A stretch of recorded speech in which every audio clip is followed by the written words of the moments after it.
ಯೆಹೋವನೇ, ನಿನ್ನ ವಾಗ್ದಾನವನ್ನು ನಿನ್ನ ಸೇವಕನಿಗೋಸ್ಕರ ನೆನಪು ಮಾಡಿಕೊ. ನನ್ನಲ್ಲಿ ನಿರೀಕ್ಷೆಯನ್ನು ಹುಟ್ಟಿಸಿದೆಯಲ್ಲ. ನಿನ್ನ ನುಡಿಯು ನನ್ನನ್ನು ಚೈತನ್ಯಗೊಳಿಸುತ್ತದೆ. ಆಪತ್ಕಾಲದಲ್ಲಿ ಇದೇ ನನಗೆ ಆದರಣೆ.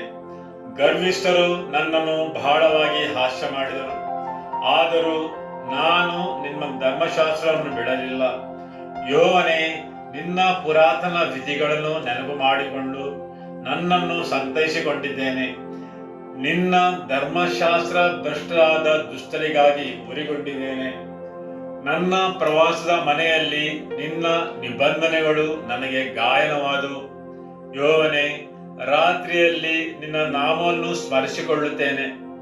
ನಿನ್ನ ಧರ್ಮಶಾಸ್ತ್ರವನ್ನು ಕೈಕೊಳ್ಳುತ್ತೇನೆ. ನಿನ್ನ ನಿಯಮಗಳನ್ನು ಅನುಸರಿಸುವುದರಿಂದ ಇದೆಲ್ಲ ನನಗೆ ದೊರಕಿತು. ಆಮೆನ್. ಹಾಲೆಲೂಯಾ.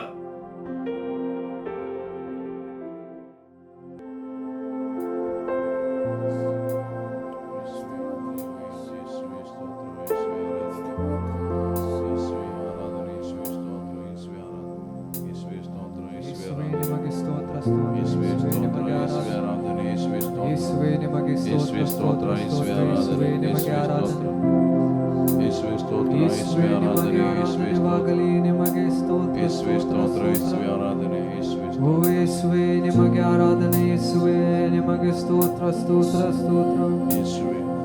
ಓ ಯೇಸುವೇ, ನಿಮಗೆ ಆರಾಧನೆ ಯೇಸುವೇ, ನಿಮಗೆ ಸ್ತೋತ್ರ ಸ್ತೋತ್ರ ಸ್ತೋತ್ರ.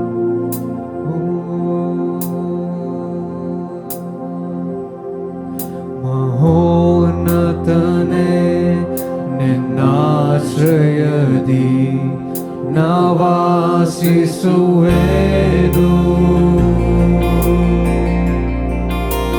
ಸರ್ವಶಕ್ತನೇ, ನಿನ್ನ ನೆರಳಲ್ಲಿ ನಾ ವಿಶ್ರಮಿಸುವೆನು. ಮಹೋನ್ನತನೇ, ಮಹೋನ್ನತನೇ, ನಿನ್ನಾಶ್ರಯದಿ ನಾ ವಾಸಿಸುವೆನು.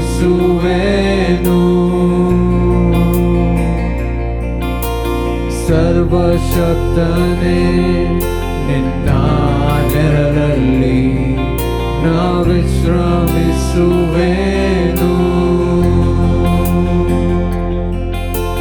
ಬಲವುಳ್ಳನೇ, ನಿನ್ನ ಸಮ್ಮುಖವನ್ನೇ ನಾಶ್ರಯಿಸುವೆ ಅನುದಿನವೂ. ಬಲವುಳ್ಳನೇ, ನಿನ್ನ ಸಮ್ಮುಖವನ್ನೇ ನಾಶ್ರಯಿಸುವೆ ಅನುದಿನವೂ. ಯೆಸಯ್ಯ, ಯೆಸಯ್ಯ, ಯೆಸಯ್ಯ, ಯೆಸಯ್ಯ. ರಾತ್ರಿಯಲ್ಲಿರುವ ಭಯಕ್ಕೂ, ಹಗಲಲ್ಲಿ ಹಾರುವ ಬಾಣಕ್ಕೂ, ಇರುಳಲ್ಲಿ ಸಂಚರಿಸುವ ವಿಪತ್ತಿಗೂ, ದಿನದಲ್ಲಿ ಬರುವ ವ್ಯಾಧಿಗೂ ನಾ ಭಯಪಡೆನು, ನಾ ಹೆದರೆನು. ಯೆಹೋವ ರಾಫ, ನನ್ನ ಜೊತೆ ನೀನೆ. ನಾ ಭಯಪಡೆನು, ನಾ ಹೆದರೆನು. ಯೆಹೋವ ರಾಫ, ನನ್ನ ಜೊತೆ ನೀನೆ. ಯೆಸಯ್ಯ, ಯೆಸಯ್ಯ, ಯೆಸಯ್ಯ, ಯೆಸಯ್ಯ.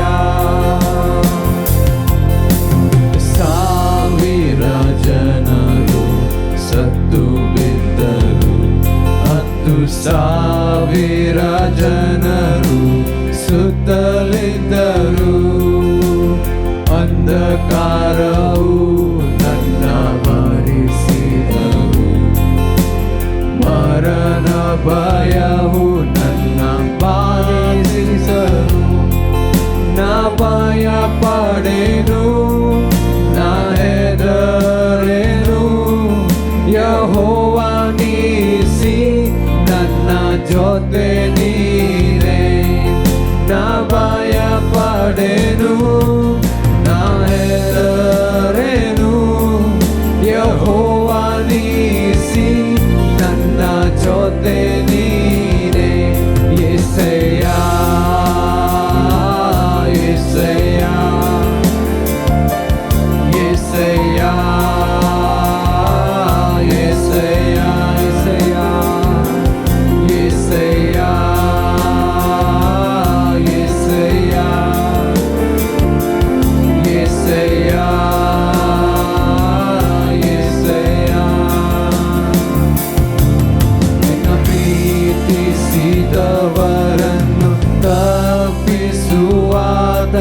ನಿನ್ನ ಅರಿತವರನ್ನು ಘನಪಡಿಸುವಾತನೆ ನಿನ್ನ ಪ್ರೀತಿಸಿದವರನ್ನು ತಪ್ಪಿಸುವಾತನೆ ನಿನ್ನ ಅರಿತವರನ್ನು ಘನಪಡಿಸುವಾತನೆ ನನ್ನ ಯುದ್ಧವ ಜಯಿಸಿ ಮೇಲಕ್ಕೆತ್ತುವಾತನೆ ಕೃಪೆಯಿಂದ ಕೃಪೆಯನ್ನು ತೋರಿಸುವಾತನೆ ನನ್ನ ಯುದ್ಧವ ಜಯಿಸಿ ಮೇಲಕ್ಕೆತ್ತುವಾತನೆ ಕೃಪೆಯಿಂದ ಕೃಪೆಯನ್ನು ತೋರಿಸುವಾತನೆ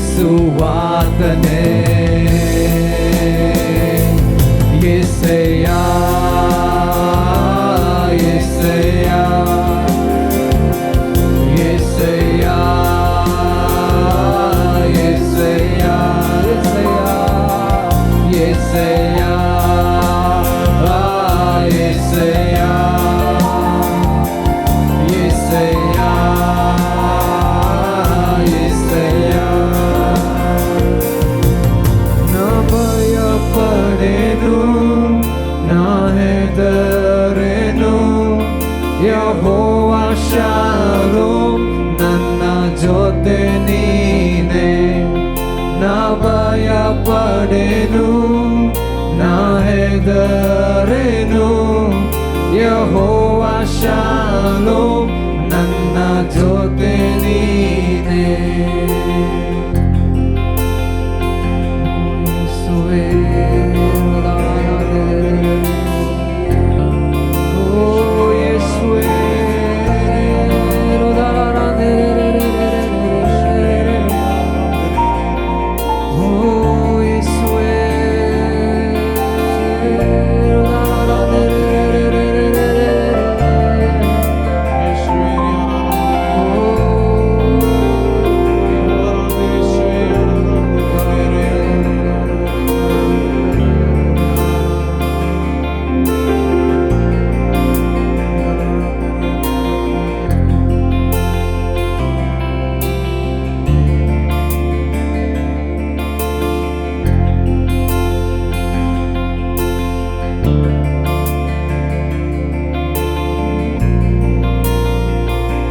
ಸುಂದರನೇ ಅತಿಶಯನೇ ಮಹೋನ್ನತನೇ ನನ್ ಪ್ರಿಯನೇ ಸುಂದರನೇ ಅತಿಶಯನೇ ಮಹೋನ್ನತನೇ ನನ್ ಪ್ರಿಯನೇ ಅದು ಸಾವಿರರಲ್ಲಿ ನೀನೇ ಶ್ರೇಷ್ಠ ಪ್ರೀತಿಯ ನನ್ ಕರ್ತನೇ ಶಾರೋನಿನ ಪುಷ್ಪ ನಿತಕಿನ ತಾವರೆ ನಿನ್ನನ್ನು ನಾ ಕಂಡೆನೆ ಸುಂದರನೇ ಸುಂದರನೇ ಅತಿಶಯನೇ ಮಹೋನ್ನತನೇ ನನ್ ಪ್ರಿಯನೇ ಸುಂದರನೇ ಅತಿಶಯನೇ ಮಹೋನ್ನತನೇ ನನ್ ಪ್ರಿಯನೇ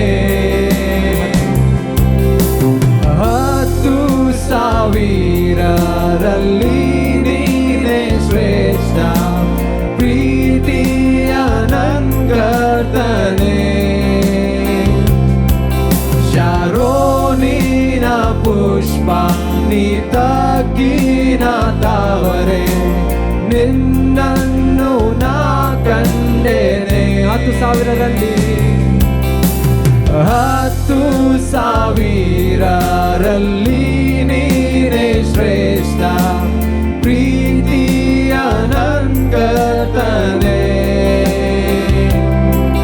ಶಾರೋನಿನ ಪುಷ್ಪ ನಿತಕಿನ ತಾವರೆ ನಿನ್ನನ್ನು ನಾ ಕಂಡೇನೆ ಸುಂದರನೇ ಸುಂದರನೇ ಅತಿಶಯನೇ ಮಹೋನ್ನತನೇ ನನ್ ಪ್ರಿಯನೇ ಸುಂದರನೇ ಅತಿಶಯನೇ ಮಹೋನ್ನತನೇ ನನ್ ಪ್ರಿಯನೇ ನಿನ್ನನ್ನು ನೋಡಲು ನೋಡುತ್ತಾ ಪ್ರೀತಿಸಲು ನಾನು ಬಯಸುವೆ ನಿನ್ನನ್ನು ನೋಡಲು ನೋಡುತ್ತಾ ಪ್ರೀತಿಸಲು ನಾನು ಬಯಸುವೆ ನಿನ್ನನ್ನು ನೋಡಲು ನೋಡುತ್ತಾ ಪ್ರೀತಿಸಲು ನಾನು ಬಯಸುವೆ ನಿನ್ನನ್ನು ನೋಡಲು ನೋಡುತ್ತಾ ಪ್ರೀತಿಸಲು ನಾನು ಬಯಸುವೆ ಯೇಸುವೆ ನನ್ ಯೇಸುವೆ ನಿನ್ನ ಹಾಗೆ ಯಾರೂ ಇಲ್ಲ ಯೇಸುವೆ ನನ್ ಯೇಸುವೆ ನಿನ್ನ ಹಾಗೆ ಯಾರೂ ಇಲ್ಲ ಯೇಸುವೆ ನನ್ ಯೇಸುವೆ ನಿನ್ನ ಹಾಗೆ ಯಾರೂ ಇಲ್ಲ ಯೇಸುವೆ ನನ್ ಯೇಸುವೆ ನಿನ್ನ ಹಾಗೆ ಯಾರೂ ಇಲ್ಲ ಸುಂದರನೇ ಸುಂದರನೇ ಅತಿಶಯನೇ ಮಹೋನ್ನತನೇ ನನ್ ಪ್ರಿಯನೇ ಸುಂದರನೇ ಅತಿಶಯನೇ ಮಹೋನ್ನತನೇ ನನ್ ಪ್ರಿಯನೇ ಸುಂದರನೇ ಅತಿಶಯನೇ ಮಹೋನ್ನತನೇ ನನ್ ಪ್ರಿಯನೇ ಸುಂದರನೇ ಅತಿಶಯನೇ ಮಹೋನ್ನತನೇ ನನ್ ಪ್ರಿಯನೇ ನಿನ್ನನ್ನು ನೋಡಲು ನೋಡುತ್ತಾ ಪ್ರೀತಿಸಲು ನಾನು ಬಯಸುವೆ ನಿನ್ನನ್ನು ನೋಡಲು ನೋಡುತ್ತಾ ಪ್ರೀತಿಸಲು ನಾನು ಬಯಸುವೆ ಯೇಸುವೆ ನನ್ ಯೇಸುವೆ ನಿನ್ನ ಹಾಗೆ ಯಾರೂ ಇಲ್ಲ ಯೇಸುವೆ ನನ್ ಯೇಸುವೆ ನಿನ್ನ ಹಾಗೆ ಯಾರೂ ಇಲ್ಲ ಯೇಸುವೆ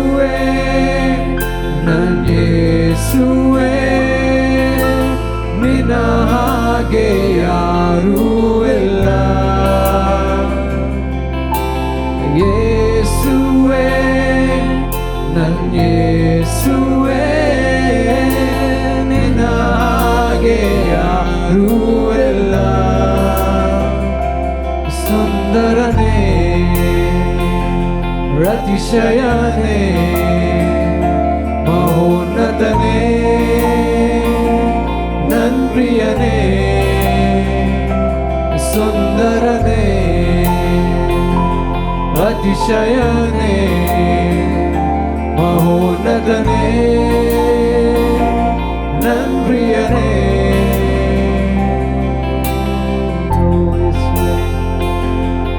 ಓ ಯೇಸುವೆ ನಿಮಗೆ ಸ್ತೋತ್ರ ಸ್ತೋತ್ರ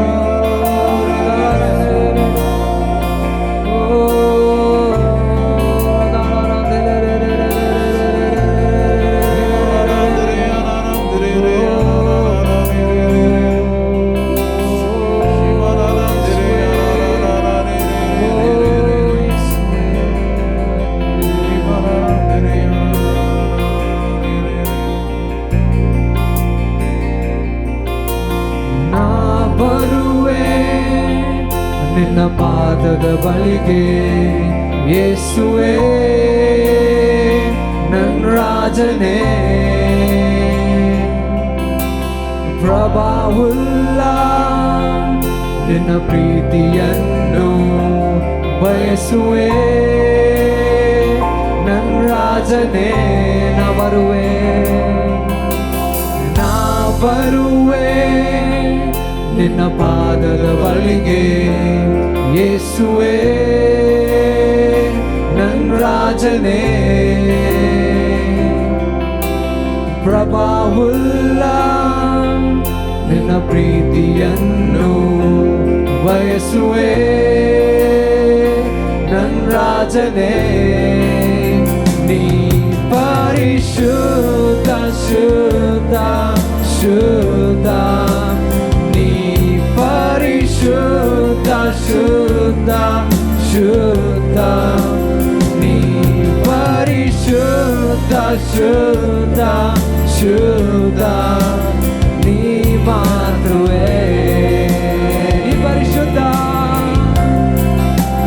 ನೀ ಪರಿಶುದ್ಧ ಶುದ್ಧ ಶುದ್ಧ ನೀ ಪರಿಶುದ್ಧ ಶುದ್ಧ ಶುದ್ಧ ನೀ ಪರಿಶುದ್ಧ ಶುದ್ಧ ಶುದ್ಧ ನೀ ಮಾತೃವೇ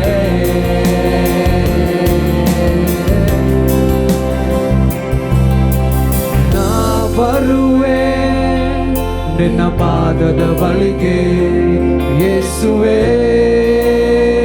ನನ್ನ ರಾಜನೇ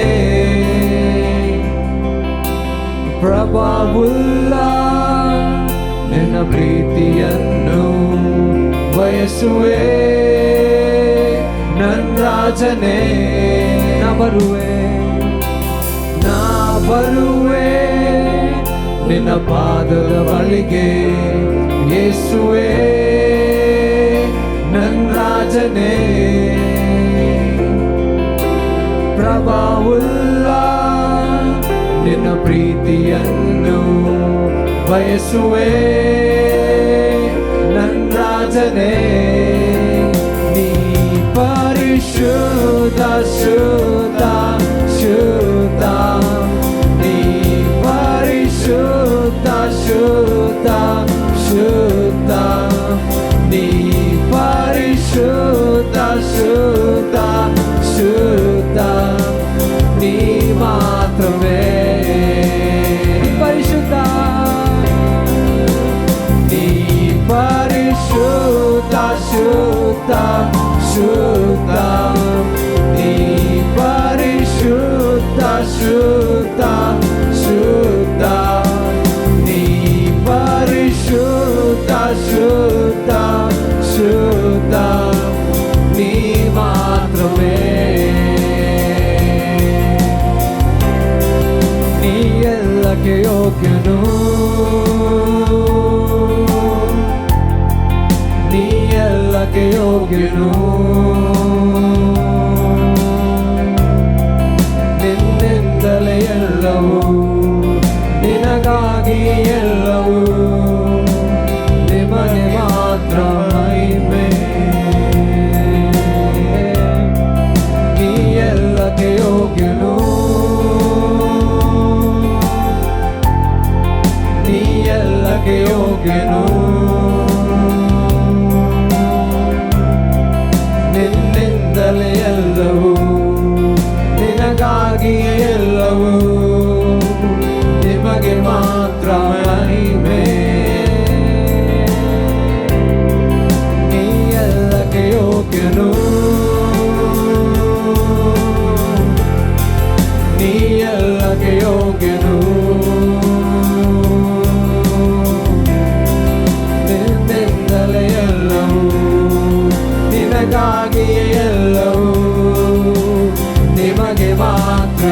ಮಹಿಮೆ ಎಲ್ಲಕ್ಕೆ ಯೋಗ್ಯನು ನೀ ಎಲ್ಲಕ್ಕೆ ಯೋಗ್ಯನು ನೀ ಎಲ್ಲಕ್ಕೆ ಯೋಗ್ಯನು ನಿನ್ನಿಂದಲೇ ಎಲ್ಲವೂ ನಿನಗಾಗಿಯೇ ಎಲ್ಲವೂ ನಿನಗೆ ಮಾತ್ರ ಮಹಿಮೆ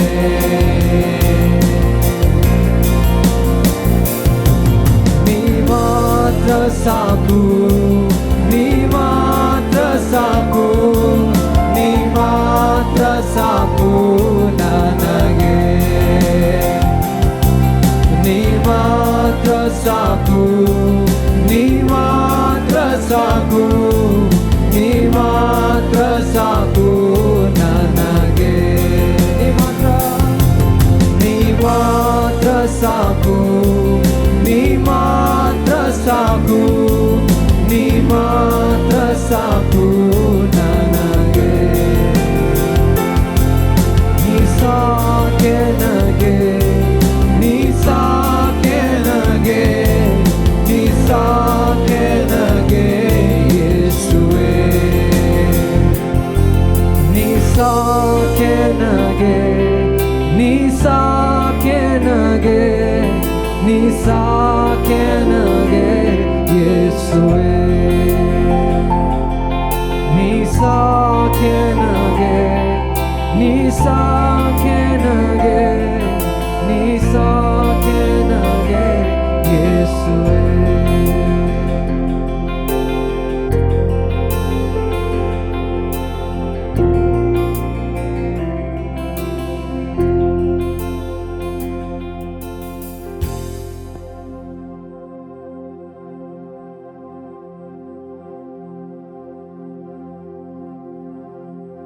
ಹಲ್ಲೆಲೂಯ. ಯೇಸುವೇ ಸ್ತೋತ್ರ. ವಂದನೆ ಯೇಸುವೆ. ಇವತ್ತಿನ ದೇವರ ವಾಕ್ಯವನ್ನು ಕೇಳುವ ಆದಿಕಾಂಡ ಅಧ್ಯಾಯ 49 ವಾಕ್ಯ 10 ಮತ್ತು 11. ರಾಜದಂಡವನ್ನು ಹಿಡಿಯತಕ್ಕವನು ಬರುವ ತನಕ ಆ ದಂಡವು ಯೆಹೂದನ ಕೈಯಿಂದ ತಪ್ಪುವುದಿಲ್ಲ. ಮುದ್ರೆಕೋಲು ಅವನ ಪಾದಗಳ ಬಳಿಯಿಂದ ಕದಲುವುದಿಲ್ಲ. ಅವನಿಗೆ ಅನ್ಯ ಜನಗಳು ವಿಧೇಯರಾಗಿರುವರು. ಅವನು ತನ್ನ ವಾಹನ ಪಶುಗಳನ್ನು ದ್ರಾಕ್ಷಾಲತೆಗೆ ಕಟ್ಟುವನು. ರಾಜದ್ರಾಕ್ಷಿಗೆ ತನ್ನ ಕತ್ತೆಯನ್ನು ಬಿಗಿಯುವನು. ದ್ರಾಕ್ಷಾರಸದಲ್ಲಿ ತನ್ನ ಬಟ್ಟೆಯನ್ನು ಒಗೆಯುವನು. ದ್ರಾಕ್ಷಾರಸದಲ್ಲಿಯೇ ತನ್ನ ವಸ್ತ್ರಗಳನ್ನು ಅದ್ದಿ ತೊಳೆಯುವನು. ಹಲ್ಲೆಲೂಯ. ಇಲ್ಲಿ ದೇವರ ವಾಕ್ಯ ಹೇಳುತ್ತದೆ, ರಾಜದಂಡವು ಯಹೂದನ ಕೈಯಿಂದ ತಪ್ಪುವುದಿಲ್ಲ. ಮುದ್ರೆಕೋಲು ಅವನ ಪಾದಗಳ ಬಳಿಯಿಂದ ಕದಲುವುದಿಲ್ಲ. ಅಂದರೆ ಅವನ ವಂಶಾವಳಿಯನ್ನು ತಿಳಿಸುತ್ತದೆ. ರಾಜದಂಡವನ್ನು ಹಿಡಿಯತಕ್ಕವನು ಬರುವ ತನಕ ಅವನಿಗೆ ಅನ್ಯ ಜನಗಳು ವಿಧೇಯರಾಗುವರು. ಹೌದು, ಸರಿಯಾದ ಆಡಳಿತಗಾರನು ಬರುವವರೆಗೆ ರಾಜದಂಡವು ಯಹೂದನ ಕೈಯಿಂದ ತಪ್ಪುವುದಿಲ್ಲ, ಅಥವಾ ಶಾಂತಿಯನ್ನು ತರುವವನು ಬರುವವರೆಗೆ. ಮುದ್ರೆಕೋಲು ಅವನ ಪಾದಗಳ ಬಳಿಯಿಂದ ಕದಲೋದಿಲ್ಲ. ಅಂದರೆ ಅವನ ವಂಶಾವಳಿಯಲ್ಲಿ ಕಾನೂನನ್ನು ತರುವವನು ತಪ್ಪುವುದಿಲ್ಲ. ಆಮೆನ್. ದೇವರ ವಾಕ್ಯವು ಮುಂದುವರಿಸಿ ಹೇಳುತ್ತದೆ, ಅವನಿಗೆ ಅನ್ಯ ಜನಗಳು ವಿಧೇಯರಾಗಿರುವರು. ಅವನು ತನ್ನ ವಾಹನ ಪಶುವನ್ನು ದ್ರಾಕ್ಷಲತೆಗೆ ಕಟ್ಟುವನು. ರಾಜದ್ರಾಕ್ಷಿಗೆ ತನ್ನ ಕತ್ತೆಯನ್ನು ಬಿಗಿಯುವನು. ದ್ರಾಕ್ಷಾರಸದಲ್ಲಿ ತನ್ನ ಬಟ್ಟೆಗಳನ್ನು ಒಗೆಯುವನು. ದ್ರಾಕ್ಷಾರಸದಲ್ಲಿಯೇ ತನ್ನ ವಸ್ತ್ರಗಳನ್ನು ಅದ್ದಿ ತೊಳೆಯುವನು. ಆಮೆನ್. ಬಳ್ಳಿ ಎಂದರೆ ತುಂಬಾ ದುರ್ಬಲವಾದ ಮತ್ತು ಬೇಗನೆ ಮುರಿಯುವ ವಸ್ತುವಾಗಿದೆ. ಕತ್ತೆಯು ಶಕ್ತಿಯ ಬಲವಾದ ಶಕ್ತಿಯ ಸಂಕೇತವಾಗಿದೆ. ಹಾಗೂ ಕತ್ತೆಯು ಸೇವೆಯ ಮತ್ತು ಹಠಮಾರಿತನದ ಸಂಕೇತವಾಗಿದೆ. ಪ್ರತಿಯೊಂದು ಪ್ರಾಣಿಯು ಬೇರೆ ಬೇರೆ ವಿಷಯಗಳನ್ನು ಸಂಕೇತಿಸುತ್ತವೆ. ಇಲ್ಲಿ ದೇವರ ವಾಕ್ಯವು ಹೇಳುತ್ತದೆ, ಕಾನೂನನ್ನು ನೀಡುವವನು ಯಹೂದನ ವಂಶಾವಳಿಯಿಂದ ತಪ್ಪುವುದಿಲ್ಲವೆಂದು. ರಾಜದಂಡವು ಯಹೂದನ ಕೈಯಿಂದ ತಪ್ಪುವುದಿಲ್ಲ. ಇಲ್ಲಿ ಯಹೂದನು ಒಂದು ಕೆಲಸವನ್ನು ಮಾಡಬೇಕಾಗಿದೆ. ಅವನು ದ್ರಾಕ್ಷ ಬಳ್ಳಿಗೆ ಬಿಗಿಯಲ್ಪಡಬೇಕು ಮತ್ತು ಕತ್ತೆಮರಿಯು ವಿಶಿಷ್ಟವಾದ ದ್ರಾಕ್ಷ ಬಳ್ಳಿಗೆ ಬಿಗಿಯಲ್ಪಡಬೇಕು. ಯಹೂದನ ಮೇಲೆ ಒಂದು ಪ್ರವಾದನೆ ಉಂಟು ಮತ್ತು ಅವನ ವಂಶಾವಳಿಯ ಮೇಲೆ ವಾಗ್ದಾನ ಉಂಟು. ಅದು ರಾಜದಂಡವು ಯಹೂದನ ಕೈಯಿಂದ ತಪ್ಪುವುದಿಲ್ಲವೆಂದು. ರಾಜದಂಡವು ಯಹೂದನ ಕೈಯಿಂದ ತಪ್ಪುವುದಿಲ್ಲ ಮತ್ತು ಕಾನೂನನ್ನು ತರುವವನು ಅವನ ಪಾದಗಳ ಬಳಿಯಿಂದ ಅಥವಾ ಅವನ ವಂಶಾವಳಿಯಿಂದ ಕದಲುವುದಿಲ್ಲ. ಆಮೆನ್. ಆದರೆ ಯಹೂದನು ಆ ವಾಗ್ದಾನಗಳು ಬಾಳುವಂತೆ ನೋಡಿಕೊಳ್ಳಬೇಕು, ಸರಿಯಲ್ಲವೇ? ಆಮೆನ್. ಹೌದು. ಆದುದರಿಂದ ಕತ್ತೆಯನ್ನು ದ್ರಾಕ್ಷೆಯ ಬಳ್ಳಿಗೆ ಬಿಗಿಯಲ್ಪಡಬೇಕು. ಆದುದರಿಂದ ಕತ್ತೆಯನ್ನು ದೇವದಾರು ಮರಕ್ಕೆ, ಬನ್ನಿ ಮರಕ್ಕೆ, ಎಣ್ಣೆ ಮರಕ್ಕೆ ಕಟ್ಟಲ್ಪಡುವುದಿಲ್ಲ. ಯಾಕೆಂದರೆ ಮರಗಳು ಬಲಯುತವಾಗಿವೆ. ಒಂದು ವೇಳೆ ಕತ್ತೆಯನ್ನು ಆ ಮರಗಳಿಗೆ ಕಟ್ಟಿದರೆ ಅದು ತನ್ನ ಭಯಂಕರವಾದ ಶಕ್ತಿಯನ್ನು ಉಪಯೋಗಿಸಿ ತಪ್ಪಿಸಿಕೊಳ್ಳಲು ನೋಡಿದರೆ ಅದು ಖಂಡಿತವಾಗಿಯೂ ಅದರ ಕುತ್ತಿಗೆಯನ್ನು ಮುರಿದುಕೊಳ್ಳುತ್ತದೆ. ಆದರೆ ಇಲ್ಲಿ ದೇವರ ವಾಕ್ಯ ಹೇಳುತ್ತದೆ, ಯಹೂದನ ಮೇಲೆ ಪ್ರವಾದನೆ ಉಂಟು. ರಾಜದಂಡವು ಯಹೂದನ ಕೈಯಿಂದ ತಪ್ಪುವುದಿಲ್ಲ ಮತ್ತು ಕಾನೂನನ್ನು ತರುವವನು ಅವನ ವಂಶಾವಳಿಯಿಂದ ತಪ್ಪಿ ಹೋಗುವುದಿಲ್ಲವೆಂದು. ಆಮೆನ್. ಮತ್ತು ದೇವರ ವಾಕ್ಯವು ಮುಂದುವರಿಸಿ ಹೇಳುತ್ತದೆ, ಅದು ಜರುಗುವುದು ಯಹೂದನು ವಿಧೇಯನಾಗಿರಬೇಕು ಹಾಗೂ ಅವನನ್ನು ದ್ರಾಕ್ಷ ಬಳ್ಳಿಗೆ ಬಿಗಿಯಲ್ಪಡಬೇಕು. ಆಮೆನ್. ಯಾವುದೇ ಸಮಯದಲ್ಲಿ ಆ ಕತ್ತೆಯು ತನ್ನ ಶಕ್ತಿಯಿಂದ ದೂರ ಹೋಗಲು ಬಯಸಿದರೆ ಅದು ಆ ದ್ರಾಕ್ಷ ಬಳ್ಳಿಯನ್ನು ಬುಡಸಮೇತ ಕಿತ್ತುಕೊಂಡು ಅದರ ದಾರಿ ಹಿಡಿದು ಹೋಗಬಹುದು. ಹೌದು, ಅಂತಹ ಶಕ್ತಿ ಇದ್ದ ಪ್ರಾಣಿಗೆ ಬಳ್ಳಿಯನ್ನು ಕಿತ್ತುಕೊಂಡು ಹೋಗುವುದು ಅಸಾಧ್ಯದ ವಿಷಯವಲ್ಲ, ಸರಿಯಲ್ಲವೇ? ಆಮೆನ್. ಅದೇ ರೀತಿ ಅಂಥ ಶಕ್ತಿಯುಳ್ಳ ಪ್ರಾಣಿಯು ನಾನು ಈ ಬಳ್ಳಿಗೆ ಹೊಂದಿಕೊಂಡು ಇರುತ್ತೇನೆ ಎಂದು ನಿರ್ಧರಿಸಿದರೆ ಕತ್ತೆಯು ಬಂಧಿಸಲ್ಪಡಬೇಕು. ದೇವರ ವಾಕ್ಯ ಹೇಳುತ್ತದೆ, ತರಬೇತು ನೀಡಿದ ಕತ್ತೆಯು ಹಗ್ಗವನ್ನು ತುಂಡರಿಸಿ ಅದರ ದಾರಿ ಹಿಡಿದು ಹೋಗುತ್ತದೆ ಎಂದು. ಹೌದು,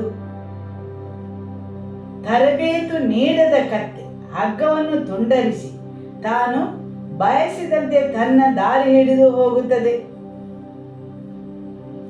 ಹೌದು, ಪಳಗಿಸದ ಕತ್ತೆಯ ಮೇಲೆ ಒಬ್ಬ ಅರಸನು ಎಂದಿಗೂ ಕುಳಿತುಕೊಳ್ಳುವುದಿಲ್ಲ. ಯೇಸು ಯೆರೂಸಲೇಮಿಗೆ ಪ್ರಯಾಣಿಸುವಾಗ ಒಂದು ಕತ್ತೆಮರಿಯನ್ನು ಉಪಯೋಗಿಸಿದನು. ಆ ಕತ್ತೆಮರಿಯನ್ನು ತಾಯಿಯ ಜೊತೆಗೆ ಕಟ್ಟಿ ಹಾಕಲ್ಪಟ್ಟಿತ್ತು. ಅದು ಪಳಗಿಸದ ಕತ್ತೆ ಆಗಿರಲಿಲ್ಲ. ಒಬ್ಬನು ಸ್ವ ಇಚ್ಛೆಯಿಂದ ಶರಣಾಗಲು ಅಥವಾ ವಿಧೇಯನಾಗಲು ಮತ್ತು ಸ್ವ ಇಚ್ಛೆಯಿಂದ ಆ ದ್ರಾಕ್ಷೆ ಬಳ್ಳಿಗೆ ಬಿಗಿಯಲ್ಪಡಬೇಕು. ಯೇಸು ಹೇಳಿದರು, ನಾನೇ ನಿಜವಾದ ದ್ರಾಕ್ಷೆ ಬಳ್ಳಿ ಎಂದು. ಆದುದರಿಂದ ಪ್ರತಿಯೊಬ್ಬ ಮನುಷ್ಯನಿಗೂ ಸ್ವಯಂ ತೀರ್ಮಾನವನ್ನು, ಸ್ವ ಇಚ್ಛೆಯನ್ನು ನೀಡಿದ್ದಾರೆ ಆಯ್ಕೆ ಮಾಡಲು ಮತ್ತು ತೀರ್ಮಾನಿಸಲು. ಆಮೆನ್. ಮನುಷ್ಯನ ಸ್ವ ಇಚ್ಛೆಗೆ ಅಥವಾ ಸ್ವಯಂ ತೀರ್ಮಾನಕ್ಕೆ ದೇವರು ಮಧ್ಯಪ್ರವೇಶಿಸುವುದಿಲ್ಲ. ಅದೇ ರೀತಿ ಆತನು ಕತ್ತೆಯನ್ನು ದ್ರಾಕ್ಷೆ ಬಳ್ಳಿಗೆ ಕಟ್ಟುತ್ತಾನೆ ಮತ್ತು ಆ ಕತ್ತೆಯು ತನ್ನ ಶಕ್ತಿಯಿಂದ ಅಲ್ಲಿ ಶರಣಾಗಲು ಇಚ್ಛಿಸಬೇಕು ಮತ್ತು ಅದು ವಿಧೇಯನಾಗಲು ತನ್ನ ಶಕ್ತಿಯನ್ನು ಉಪಯೋಗಿಸಬೇಕು, ಅಥವಾ ಅದೇ ಶಕ್ತಿಯಿಂದ ಹಗ್ಗವನ್ನು ತುಂಡರಿಸಿಕೊಂಡು ತನ್ನ ದಾರಿ ಹಿಡಿದು ಹೋಗಬಹುದು. ದೇವರು ಆ ಸ್ವಾತಂತ್ರ್ಯವನ್ನು ಆ ಕತ್ತೆಗೆ ನೀಡಿರುತ್ತಾರೆ.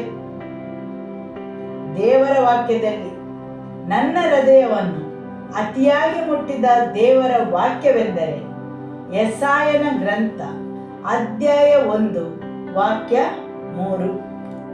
ಎತ್ತು ಯಜಮಾನನನ್ನು, ಕತ್ತೆ ಒಡೆಯ ಕುಟ್ಟಿಗೆಯ ಕೂದಲನ್ನು ತಿಳಿದೆವು. ಇಸ್ರೇಲ್ ಜನರಿಗೂ ತಿಳುವಳಿಕೆ ಇಲ್ಲ. ಆಮೆನ್. ಹೌದು, ದೇವರ ವಾಕ್ಯ ಹೇಳುತ್ತದೆ, ಎತ್ತು ತನ್ನ ಯಜಮಾನನನ್ನು ತಿಳಿದುಕೊಂಡಿದೆ, ಕತ್ತೆ ಒಡೆಯನ ಗೋದಲಿಯನ್ನು ತಿಳಿದುಕೊಂಡಿದೆ. ಆದರೆ ನನ್ನ ಜನರು ಎಂದಿಗೂ ನನ್ನನ್ನು ಪರಿಗಣಿಸಲಿಲ್ಲ.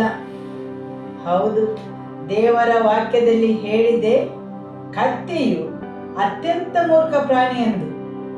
ಆದರೆ ದೇವರು ಹೇಳುತ್ತಾರೆ, ಈ ಅತ್ಯಂತ ಮೂರ್ಖ ಪ್ರಾಣಿಯು ಅದರ ಒಡೆಯನನ್ನು ತಿಳಿದುಕೊಂಡಿದೆ, ಅದರ ಸ್ಥಾನವನ್ನು ತಿಳಿದುಕೊಂಡಿದೆ ಮತ್ತು ಅದು ಹಿಂತಿರುಗಬೇಕಾದ ಸ್ಥಳವನ್ನು ಅರಿತುಕೊಂಡಿದೆ ಎಂದು. ಅದು ಅದರ ಒಡೆಯನ ಗೋದಲಿಯನ್ನು ತಿಳಿದುಕೊಂಡಿದೆ, ಅದನ್ನು ಎಲ್ಲಿ ಕಟ್ಟಿ ಹಾಕಿದೆ ಎಂದು ತಿಳಿದುಕೊಂಡಿದೆ. ಆದರೆ ನನ್ನ ಜನರು ನನ್ನನ್ನು ತಿಳಿದುಕೊಂಡಿಲ್ಲ. ಆಮೆನ್. ಹೌದು, ದ್ರಾಕ್ಷಾ ಬಳ್ಳಿಗೆ ಸಂಪರ್ಕಿಸಿ ಉಳಿಯಲು ಶಕ್ತಿಯ ಅಥವಾ ಸಾಮರ್ಥ್ಯದ ಅಗತ್ಯವಿದೆ. ಆಮೆನ್. ಹಾಲೆಲೂಯ. ಈಗ ನೀವು ಒಂದು ಕತ್ತೆಯನ್ನು ದ್ರಾಕ್ಷಾ ಬಳ್ಳಿಗೆ ಕಟ್ಟಿ ಹಾಕಿದನ್ನು ಕಲ್ಪಿಸಿಕೊಳ್ಳಿರಿ. ಹೊರಗೆ ಜೋರಾದ ಮಳೆಯು ಸುರಿಯುತ್ತಾ ಉಂಟು, ಆಲಿ ಕಲ್ಲುಗಳು ಬೀಳುತ್ತಾ ಇವೆ, ಅತಿಯಾದ ಸೆಕೆಯೂ ಇದೆ, ಅನೇಕ ಆಹ್ಲಾದಕರವಲ್ಲದ ಘಟನೆಗಳು ನಡೆಯುತ್ತಾ ಇವೆ. ಆಗ ಕತ್ತೆಯು ಓಡಿ ಹೋಗಲು ಆಯ್ಕೆ ಮಾಡಬಹುದು. ಹೌದು, ಬಿರುಗಾಳಿ ಬೀಸುವಾಗ, ಜೋರಾದ ಮಳೆ ಬರುವಾಗ ಅದು ರಕ್ಷಣೆಗೋಸ್ಕರ ಓಡಿ ಹೋಗಲು ಆಯ್ಕೆ ಮಾಡಬಹುದು. ಆದರೆ ದೇವರ ವಾಕ್ಯ ಹೇಳುತ್ತದೆ, ಕತ್ತೆಯು ವಿಧೇಯವಾಗಿ ಅಲ್ಲಿಯೇ ಬಿಗಿದುಕೊಂಡಿರಲು ಬಯಸುತ್ತದೆ. ಕತ್ತೆ ಮರಿಯು ವಿಶಿಷ್ಟವಾದ ದ್ರಾಕ್ಷಾ ಬಳ್ಳಿಗೆ. ಆಮೆನ್. ಯಹೂದನು ಯಾರು? ಯಾಕೋಬನ ಮಗನು. ಯಾವಾಗ ನಾವು ಯಾಕೋಬನ ಬಗ್ಗೆ ಹೇಳುತ್ತೇವೆ, ಆಗ ನಾವು ಯೋಚಿಸುತ್ತೇವೆ ನಮ್ಮ ಲೌಕಿಕ ದೇಹವನ್ನು ಅಥವಾ ಲೌಕಿಕ ಮನುಷ್ಯನನ್ನು. ಇಸ್ರೇಲ್ ಅಂದರೆ ದೇವರು ಯಾಕೋಬನ ಗುಣಲಕ್ಷಣಗಳನ್ನು ಪರಿವರ್ತಿಸಿ ಅವನನ್ನು ಇಸ್ರೇಲ್ ಆಗಿ ಆರಿಸಿಕೊಂಡವನಾಗಿ ರಾಜಕುಮಾರನಾಗಿಸಿದನು.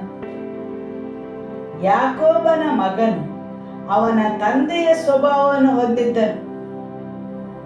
ಯಾಕೋಬನ ಪ್ರತಿಯೊಬ್ಬ ಮಗನು ಅವನ ವರ್ತನೆಯನ್ನು ತೋರಿಸಿದರು. ಪ್ರತಿಯೊಬ್ಬರು ಒಂದಾಗಿ ಯೋಸೇಫನನ್ನು ಬಾವಿಗೆ ಹಾಕಿದರು, ಅವನನ್ನು ಕೊಲ್ಲಲು ಬಯಸಿದರು. ಮತ್ತು ಲೌಕಿಕ ಮನುಷ್ಯನ ಪ್ರತಿಯೊಂದು ಗುಣಲಕ್ಷಣಗಳು ಅವನ ಮಕ್ಕಳಲ್ಲಿ ಪ್ರಕಟಗೊಂಡವು. ಯಹೂದನನ್ನೂ ಸೇರಿಸಿ, ಹೌದು, ರಾಜದಂಡವನ್ನು ಅವನಿಗೆ ನೀಡಿದ್ದರೂ ಸಹ ಕಾನೂನನ್ನು ನೀಡುವವನು ಅವನ ವಂಶಾವಳಿಯಲ್ಲಿ ಹುಟ್ಟುವನು ಎಂಬ ವಾಗ್ದಾನವನ್ನು ನೀಡಿದ್ದರೂ ಸಹ ಅವನ ಅಂತರಾಳದಲ್ಲಿಯೂ ಸಹ ಕಪಟತನದ ಗುಣಲಕ್ಷಣಗಳಿದ್ದವು. ಆಮೇನ್. 1 ಸಾಮುವೇಲನು 1 ಸಾಮುವೇಲನ ಪುಸ್ತಕವನ್ನು ನಾವು ಓದಿದರೆ ಅದರಲ್ಲಿ ಸೌಲನ ಬಗ್ಗೆ ಹೇಗೆ ವಿವರಿಸಿದ್ದಾರೆ? ಅವನು ಅವನ ತಂದೆಯ ಕತ್ತೆಗಳನ್ನು ಹುಡುಕಿಕೊಂಡು ಹೋದನೆಂದು. ಸರಿಯಲ್ಲವೇ? ಹೌದು. ಅವನ ಬಗ್ಗೆ ಹೀಗೆ ವಿವರಿಸಿದ್ದಾರೆ: ಅವನು ತುಂಬಾ ಬುದ್ಧಿವಂತನು, ಅವನು ಎಲ್ಲರಿಗಿಂತ ಎತ್ತರವಾಗಿದ್ದನು, ಸುಂದರವಾದ ವ್ಯಕ್ತಿಯಾಗಿದ್ದನು. ಆದರೂ ಅವನು ಕತ್ತೆಗಳನ್ನು ಹುಡುಕಿಕೊಂಡು ಹೋದನು. ಹೌದು, ಪ್ರವಾದಿಯಾದ ಸಾಮುವೇಲನು ಜನರ ಬೇಡಿಕೆಯಂತೆ ಅವನನ್ನು ರಾಜನಾಗಿ ಅಭಿಷೇಕಿಸಿದನು. ಆದರೆ ಅವನ ಇಡೀ ಜೀವಮಾನದಲ್ಲಿ ದೇವರ ವಾಕ್ಯದಲ್ಲಿ ನಾವು ನೋಡಿದರೆ ಅವನು ಕತ್ತೆಯ ಸ್ವಭಾವವನ್ನು ತೋರಿಸುತ್ತಾನೆ. ಅವನು ಎಂದಿಗೂ ಸಂಪೂರ್ಣವಾಗಿ ವಿಧೇಯನಾಗಲಿಲ್ಲ. ಅವನು ಅವನಿಗೆ ಬೇಕಾದಂತೆ ನಡೆದುಕೊಂಡನು ಮತ್ತು ಅವನಿಗೆ ಬೇಕಾದ ಕೆಲಸ ಕಾರ್ಯಗಳನ್ನು ಮಾಡಿದನು. ಆಮೆನ್. 1 ಸಾಮುವೇಲನು ಅಧ್ಯಾಯ 13 ವಾಕ್ಯ 8ರಿಂದ 14ರವರೆಗೆ ಓದಿದರೆ ಅಲ್ಲಿ ಸಾಮುವೇಲನು ಸೌಲನಿಗೆ ಹೇಳುತ್ತಾನೆ, ಅವನು ಬರುವವರೆಗೆ ಕಾಯಬೇಕೆಂದು. ಸಾಮುವೇಲನು ಹೇಳುತ್ತಾನೆ, ನಾನು ಬರುವವರೆಗೆ ನೀನು ಕಾಯಬೇಕೆಂದು. ಹೌದು, ಅಲ್ಲಿ ಕೊಟ್ಟ ಸೂಚನೆಗಳು ಸ್ಪಷ್ಟ ಮತ್ತು ನಿರ್ದಿಷ್ಟವಾಗಿದ್ದವು. ಆದರೆ ಈ ಕತ್ತೆಯು ಅವನಿಗೆ ವಿಧೇಯನಾಗಲಿಲ್ಲ. ಹೌದು, ಸಾಮುವೇಲನು ಬರುವುದು ವಿಳಂಬವಾದುದರಿಂದ ಅವನಾಗಿ ನಿಶ್ಚಯಿಸುತ್ತಾನೆ ಏನು ಮಾಡಬೇಕೆಂದು. ಅವನು ವಿಧೇಯನಾಗಲು ಕಷ್ಟಪಡುತ್ತಾನೆ ಮತ್ತು ಅವನು ಸಾಮುವೇಲನನ್ನೇ ಪ್ರಶ್ನಿಸುತ್ತಾನೆ, ನೀನು ಬರಲು ವಿಳಂಬವಾದುದರಿಂದ ನಾನು ಬಲಿದಾನವನ್ನು ಅರ್ಪಿಸಬೇಕಾಯಿತು. ಮತ್ತು ಸೌಲನು ಅವನ ಅವಿಧೇಯತೆಗೆ ಯಾವಾಗಲೂ ನೆವನಗಳನ್ನು ಹೇಳುತ್ತಿದ್ದನು. ಹೌದು, ಯಾವಾಗಲೂ ನೆವನಗಳನ್ನು ಹೇಳುತ್ತಿದ್ದನು, ನೆಪಗಳನ್ನು ನೀಡುತ್ತಿದ್ದನು. ಅವನು ಅವನ ನಿರ್ದಿಷ್ಟ ಗುರಿಯನ್ನು ಕಳೆದುಕೊಳ್ಳುತ್ತಾನೆ. ಸಾಮುವೇಲನು ಅವನ ನಿರ್ದಿಷ್ಟ ಗುರಿಯನ್ನು ಕಳೆದುಕೊಳ್ಳಲಿಲ್ಲ, ಆದರೆ ಸೌಲನು ಕಳೆದುಕೊಂಡನು. ಆಮೆನ್. ಹೌದು, ಸೌಲನು ಪ್ರತಿಭಾನ್ವಿತನಾಗಿದ್ದನು, ಪ್ರತಿಭೆ ಉಳ್ಳವನಾಗಿದ್ದನು. ಪ್ರತಿಭೆಗಳು ಯಾವಾಗಲೂ ಬಾಗಿಲುಗಳನ್ನು ತೆರೆಯುತ್ತವೆ, ಆದರೆ ಆ ಪ್ರತಿಭೆಗಳು ಯಾವಾಗಲೂ ಬಾಗಿಲುಗಳನ್ನು ತೆರೆದಿಡುವಂತೆ ನಿರ್ವಹಿಸುವುದಿಲ್ಲ. ಆದರೆ ವಿಧೇಯತೆಯು ಯಾವಾಗಲೂ ಬಾಗಿಲುಗಳನ್ನು ತೆರೆದಿಡುತ್ತವೆ. ಆಮೆನ್. ಸೌಲನು ಪ್ರತಿಭೆಯುಳ್ಳ ಮನುಷ್ಯನಾಗಿದ್ದನು, ಆದರೆ ಭಾಗಶಃ ವಿಧೇಯತೆ. ಹೌದು. 1 ಸಾಮುವೇಲನು ಅಧ್ಯಾಯ 15 ವಾಕ್ಯ 9ರಲ್ಲಿ ನಾವು ನೋಡುತ್ತೇವೆ, ದೇವರು ಸಾಮುವೇಲನ ಮುಖಾಂತರ ಸೌಲನಿಗೆ ಸ್ಪಷ್ಟವಾದ ಆಜ್ಞೆಗಳನ್ನು ನೀಡಿದ್ದನು. ಅರಸನಾದ ಅಗಾಗನನ್ನು ಕೊಲ್ಲಲು ಮತ್ತು ಜೀವವಿರುವ ಯಾವುದನ್ನೂ ಉಳಿಸಬಾರದೆಂದು. ಆದರೆ ಸೌಲನು ನಿರ್ಣಯಿಸುತ್ತಾನೆ ಎಷ್ಟು ವಿಧೇಯನಾಗಬೇಕೆಂದು. ಹೌದು, ದೇವರ ವಾಕ್ಯ ಸ್ಪಷ್ಟವಾಗಿ ಬಂದಿತ್ತು, ಆದರೆ ಅವನು ನಿರ್ಧರಿಸುತ್ತಾನೆ ಎಷ್ಟೊಂದು ವಿಧೇಯನಾಗಬೇಕೆಂದು. ಕುರಿಮಂದೆಯು ಒಳ್ಳೆಯದಾಗಿದೆ, ನಾನದನ್ನು ಇಡುತ್ತೇನೆ. ಯಾಕೆ? ಬಲಿದಾನಗೋಸ್ಕರ. ಹೌದು, ಅತ್ಯಂತ ಪ್ರಬಲವಾದ ದೇವರ ವಾಕ್ಯವು ಬಂದದ್ದು. ಸಾಮುವೇಲನು ಬಂದು ಸೌಲನಿಗೆ ಹೇಳುತ್ತಾನೆ, ಯೆಹೋವನು ವಿಧೇಯತ್ವಕ್ಕೆ ಮೆಚ್ಚುವಷ್ಟು ಯಜ್ಞ ಹೋಮಗಳಿಗೆ ಮೆಚ್ಚುತ್ತಾನೋ? ಆಮೆನ್. ಸೌಲನು ತನ್ನ ಅವಿಧೇಯತೆಗೆ ಯಾವಾಗಲೂ ನೆವನಗಳನ್ನು ಸಿದ್ಧವಾಗಿಡುತ್ತಿದ್ದನು ಮತ್ತು ಅವನಿಗೆ ಬೇಕಾದುದನ್ನು ಮಾತ್ರ ಮಾಡುತ್ತಿದ್ದನು. ಒಂದೇ ಭಾಗಶಃ ವಿಧೇಯತೆ ಅಥವಾ ಅವನಿಗೆ ಬೇಕಾದುದನ್ನು ಆರಿಸಿಕೊಂಡು ಮಾಡುತ್ತಿದ್ದನು ಮತ್ತು ಯಾವಾಗಲೂ ಅವನು ಮಾಡಿದ ಕಾರ್ಯಗಳಿಗೆ ಕಾರಣಗಳು ಅಥವಾ ನೆವನಗಳು ಅವನಲ್ಲಿ ಸಿದ್ಧವಾಗಿರುತ್ತಿದ್ದವು. Amen, hallelujah. ಹೌದು, ಅವನಲ್ಲಿ ಸಾಮರ್ಥ್ಯವಿತ್ತು, ಆದರೆ ವಿಧೇಯನಾಗಲು ಅವನಲ್ಲಿ ಶಕ್ತಿ ಇರಲಿಲ್ಲ. ಶರಣಾಗುವ ಕೊರತೆಯು ಅವನಲ್ಲಿತ್ತು. ಅವನ ಅವಿಧೇಯತೆಯನ್ನು ಸಮರ್ಥಿಸಿಕೊಳ್ಳುತ್ತಿದ್ದನು ಮತ್ತು ಸೂಚನೆಗಳನ್ನು ವಿರೋಧಿಸುತ್ತಿದ್ದನು. ಸರಿಯಲ್ಲವೇ? ಆಮೆನ್. ವಿಮೋಚನಾ ಕಾಂಡ ಅಧ್ಯಾಯ 13 ವಾಕ್ಯ 13. ಕತ್ತೆಯ ಚೊಚ್ಚಲು ಮರಿಗೆ ಬದಲಾಗಿ ಕುರಿಮರಿಯನ್ನು ಕೊಟ್ಟು ಆ ಕತ್ತೆ ಮರಿಯನ್ನು ಬಿಡಿಸಿಕೊಳ್ಳಬಹುದು. ಹಾಗೆ ಬಿಡಿಸಲೊಲ್ಲದೆ ಹೋದರೆ ಅದರ ಕುತ್ತಿಗೆ ಮುರಿದು ಕೊಲ್ಲಬೇಕು. ಆಮೆನ್. ನಿಮ್ಮ ನೆರೆಯವರನ್ನು ನೋಡಿ ಹೇಳಿ, ಬಿಡಿಸಲೊಲ್ಲದೆ ಹೋದರೆ ಕತ್ತೆ ಮರಿಯ ಕುತ್ತಿಗೆ ಮುರಿದು ಕೊಲ್ಲಬೇಕು. ಹೌದು, ಆ ಆಜ್ಞೆಯನ್ನು ದೇವರು ಕೊಟ್ಟಿದ್ದರು. ಬಿಡಿಸಲೊಲ್ಲದೆ ಹೋದರೆ ಆ ಕತ್ತೆ ಮರಿಯ ಕುತ್ತಿಗೆ ಮುರಿದು ಕೊಲ್ಲಬೇಕು. ಕುತ್ತಿಗೆಯ ಸಂಕೇತವೇನು? ಅದು ಕತ್ತೆಯ ಬಲವಾಗಿದೆ. ವಸ್ತುಗಳನ್ನು ಎಳೆಯುವ ಶಕ್ತಿ. ಯಾವುದೇ ಶಕ್ತಿಯನ್ನು ದೇವರಿಗೆ ಶರಣಾಗಿಸದೇ ಇದ್ದರೆ ದೇವರು ಅದನ್ನು ಮುರಿದು ಹಾಕುತ್ತಾರೆ. ಹೌದು, ಯಾವುದೇ ಕತ್ತೆಯು ಆ ದ್ರಾಕ್ಷಿಯ ಬಳ್ಳಿಗೆ ಬಿಗಿಯಲ್ಪಡಲು ಒಪ್ಪದೇ ಇದ್ದರೆ ಯೇಸು ಹೇಳಿದರು, ನಾನು ನಿಜವಾದ ದ್ರಾಕ್ಷಿ ಬಳ್ಳಿ. ಹೌದು, ಬಿಡುಗಡೆಗೆ ಒಂದೇ ಒಂದು ಮೂಲ, ಒಂದೇ ಒಂದು ಸ್ಥಳ. ಅದು ನೀವು ನಿಮ್ಮ ಜೀವನವನ್ನು ಯೇಸುವಿಗೆ ಸಮರ್ಪಿಸುವುದು ಅಥವಾ ಶರಣಾಗಿಸುವುದು. ಆಮೆನ್. ಆತನ ವಾಕ್ಯಕ್ಕೆ ಶರಣಾಗುವುದು. ಹಾಲೆಲೂಯ. ಹೋದ ವಾರ ಪಾಸ್ಟರ್ ಅವರು ಹೇಳಿದರು, 1 ಕೊರಿಂಥದವರಿಗೆ ಅಧ್ಯಾಯ 1 ವಾಕ್ಯ 24ರಲ್ಲಿ ದೇವರ ವಾಕ್ಯ ಹೇಳುತ್ತದೆ, ಹೇಗೆ ಕ್ರಿಸ್ತನು ನಿಮ್ಮ ಜ್ಞಾನ ಮತ್ತು ಶಕ್ತಿ ಎಂದು. ಅಲ್ಲಿರುವುದು ಒಂದೇ ಒಂದು ಮೂಲ, ಅದು ಕ್ರಿಸ್ತ ಯೇಸುವಿನಲ್ಲಿ ಸಕಾರಗೊಂಡಿದೆ.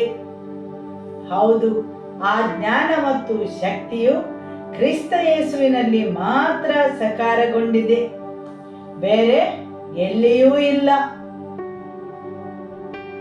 ಕತ್ತೆಯು ದೇವರ ವಾಕ್ಯಕ್ಕೆ ವಿಧೇಯನಾಗದೆ ಅಥವಾ ದ್ರಾಕ್ಷಿಯ ಬಳ್ಳಿಗೆ ಬಿಗಿಯಲ್ಪಡದೆ ಇದ್ದರೆ ದೇವರ ವಾಕ್ಯವು ಹೇಳುತ್ತದೆ, ಖಂಡಿತವಾಗಿಯೂ ಅದರ ಕುತ್ತಿಗೆಯನ್ನು ಮುರಿಯಬೇಕು.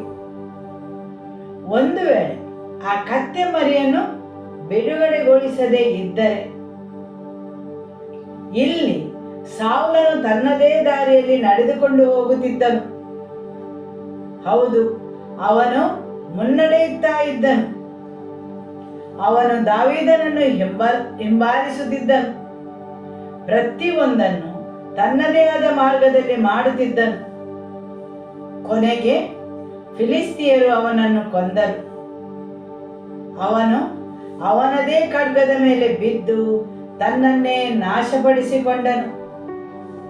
ಯಾಕೆಂದರೆ ಬಿಡುಗಡೆಯನ್ನು ಹೊಂದದ ಕತ್ತೆ ಮರಿಯು ಅದೇ ರೀತಿ ಉಳಿಸಲು ಸಾಧ್ಯವಿಲ್ಲ. ಒಂದೇ ಆ ಕತ್ತೆ ಮರಿಯನ್ನು ಬಿಡಿಸಬೇಕು ಅಥವಾ ಅದರ ಕುತ್ತಿಗೆಯನ್ನು ಮುರಿಯಬೇಕು.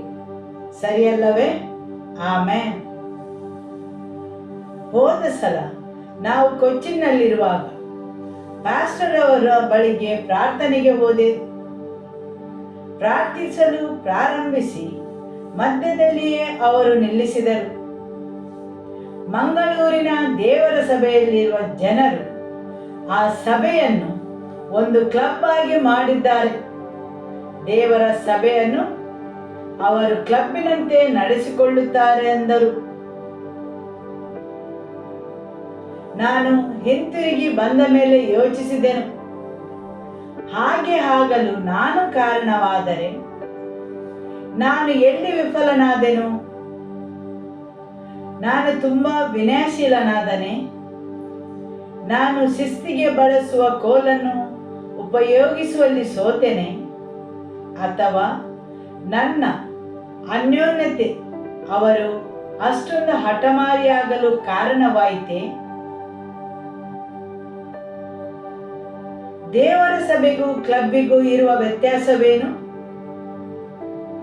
ಕ್ಲಬ್ಬಿನಲ್ಲಿ ಪ್ರತಿಯೊಬ್ಬರೂ ಸದಸ್ಯರು.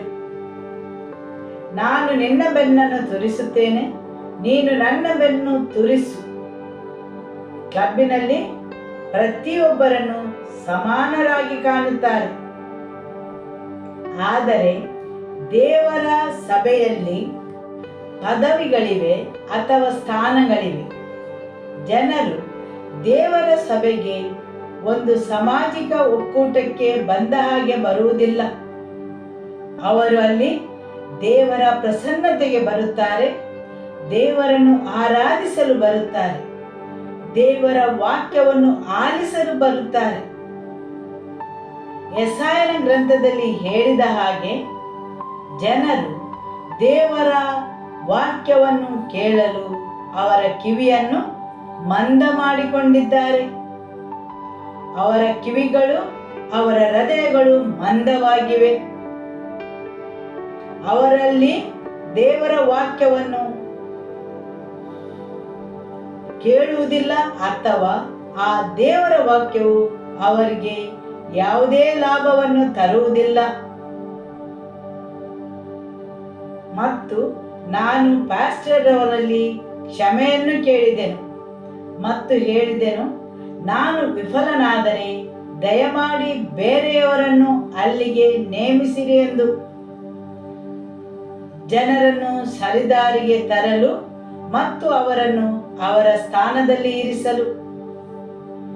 ಯಾಕೆಂದರೆ ನನ್ನ ವಿಫಲತೆ, ನನ್ನ ವಿನಯಶೀಲತೆ, ನನ್ನ ಸಹಿಷ್ಣುತೆ ಮತ್ತು ನಾನು ನನ್ನ ಕಣ್ಣುಗಳನ್ನು ಮುಚ್ಚಿದರೆ ಅದು ಜನರು ಹಠಮಾರಿ ಮತ್ತು ಕಠಿಣ ಹೃದಯದವರಾಗಿಸಿದರೆ ನನ್ನನ್ನು ಕ್ಷಮಿಸಿರಿ ಮತ್ತು ಆ ಸ್ಥಾನಕ್ಕೆ ಬೇರೆಯವರನ್ನು ನೇಮಿಸಿರಿ ಎಂದು ಕೇಳಿಕೊಂಡೆನು. ಬಂಡಾಯವನ್ನು ಎಬ್ಬಿಸಲು ಅಲ್ಲ, ಯಾಕೆಂದರೆ ನನ್ನಿಂದಾಗಿ ಯಾವುದೇ ಆತ್ಮವು ನಾಶ ಹೊಂದಬಾರದು ಮತ್ತು ನನ್ನ ವಿನಯಶೀಲತೆ ಅದಕ್ಕೆ ಕಾರಣವಾಗಬಾರದೆಂದು. ಆದರೆ ನಾನು ಭಾವಿಸಿದ್ದೆನು, ಜನರು ಪ್ರಬುದ್ಧತೆಯನ್ನು ಪಡೆದಿದ್ದಾರೆ, ಅವರು ದೇವರ ವಾಕ್ಯವನ್ನು ಆಲಿಸಿ ಅದರ ಪ್ರಕಾರ ನಡೆದುಕೊಳ್ಳುತ್ತಾರೆ ಎಂದು. ಹೌದು, ಮಕ್ಕಳು ಚಿಕ್ಕದಿರುವಾಗ ಹಿರಿಯರು ಅವರನ್ನು ತಿದ್ದುತ್ತಾರೆ, ಆದರೆ ಅವರು ಬೆಳೆದ ಮೇಲೆ ಅವರಾಗಿ ಅವರ ತಿಳುವಳಿಕೆಯಿಂದ ಅದಕ್ಕೆ ಅನುಗುಣವಾಗಿ ನಡೆದುಕೊಳ್ಳಬೇಕೆಂದು ನಾವು ಭಾವಿಸುತ್ತೇವೆ. ಹೌದು, ನಾನು ನನ್ನ ಮಕ್ಕಳು ಚಿಕ್ಕದಿರುವಾಗ ಅವರ ಜೊತೆ ಕುಳಿತುಕೊಂಡು ಅವರಿಗೆ ತಿದ್ದುತ್ತಿದ್ದೆನು, ಆದರೆ ಈಗ ಅದಕ್ಕೆ ಅನುಗುಣವಾಗಿ ಅವರು ನಡೆದುಕೊಳ್ಳಬೇಕೆಂದು ನಾನು ಭಾವಿಸುತ್ತೇನೆ. ಆದರೆ ಪೌಲನು ಹೇಳುತ್ತಾನೆ, ಈಗ ನೀವು ಪ್ರಾಯದವರಾಗಿದ್ದೀರಿ, ಪ್ರಬುದ್ಧತೆಗೆ ಬಂದಿದ್ದೀರಿ, ಈಗ ನೀವು ಗಟ್ಟಿ ಆಹಾರವನ್ನು ಸೇವಿಸಬೇಕು, ತಿಳುವಳಿಕೆ ಮತ್ತು ವಿಧೇಯತೆಯ ಅರಿವು ನಿಮಗಿರಬೇಕು. ಆದರೆ ನೀವು ಇನ್ನೂ ಹಾಲನ್ನೇ ಕುಡಿಯುತ್ತಾ ಇದ್ದೀರಿ ಎಂದು. Amen, hallelujah.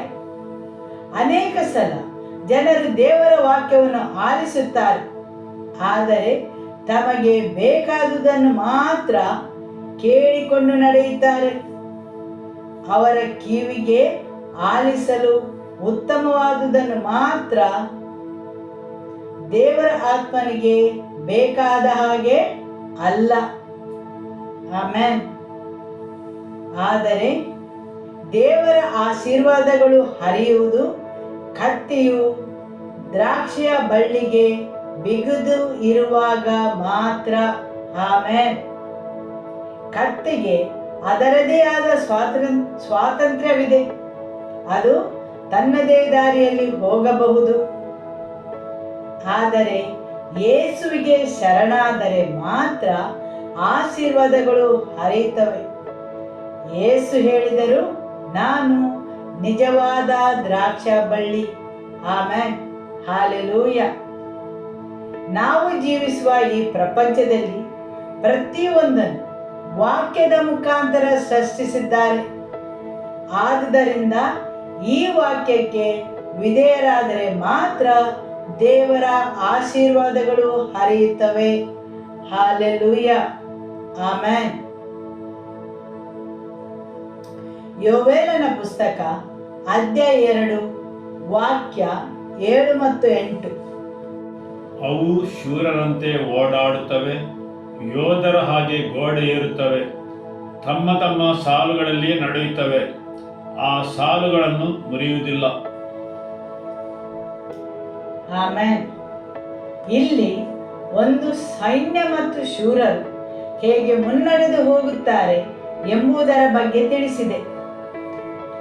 ಅವರು ಹೇಗೆ ಮುನ್ನಡೆಯುತ್ತಾ ಹೋಗುತ್ತಾರೆ? ಅವರು ಅವರ ಸ್ಥಾನವನ್ನು ಅರಿತು ನಡೆದುಕೊಂಡು ಹೋಗುತ್ತಾರೆ. ಅವರ ಶ್ರೇಣಿಗಳ ಪ್ರಕಾರ ಹೋಗುತ್ತಾರೆ. ಆಮೆನ್.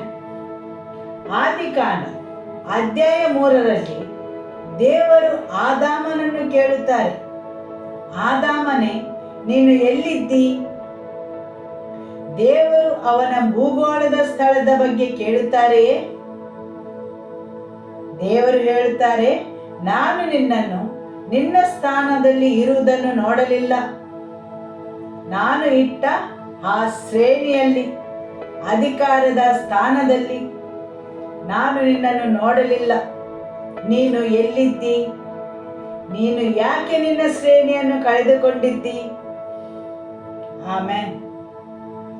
ಪಾಸ್ಟರ್ ಅವರು ತಿಳಿಸಿದರು, ನೀವು ದೇವರ ಜೊತೆಯಲ್ಲಿ ಸ್ಥಿರವಾಗಿ ಮುಂದುವರಿಯುತ್ತಾ ಹೋಗುವಾಗ ದೇವರ ಶಕ್ತಿ ಹೇಗೆ ನಿಮ್ಮಲ್ಲಿ ಕೆಲಸ ಮಾಡುತ್ತದೆ ಎಂದು ಹೇಳಿ. ಸ್ಥಿರವಾಗಿ ದೇವರ ಜೊತೆಗಿನ ನಿಮ್ಮ ಸ್ಥಿರವಾದ ಸಂಬಂಧ, ಸ್ಥಿರವಾದ ಪ್ರಾರ್ಥನೆಯ ಜೀವನ, ಸ್ಥಿರವಾದ ನಿಮ್ಮ ಆರಾಧನೆ.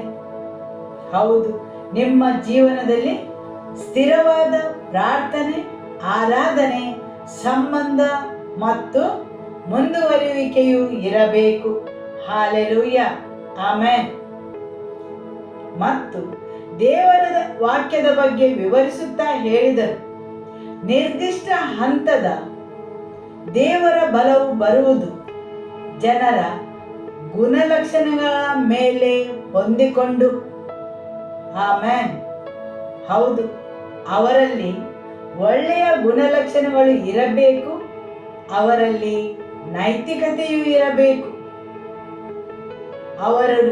ಅವರು ಏನನ್ನು ಹೇಳುತ್ತಾರೆ ಅದೇ ರೀತಿ ಅವರು ನಡೆದುಕೊಳ್ಳಬೇಕು ಅಥವಾ ಮಾಡಬೇಕು.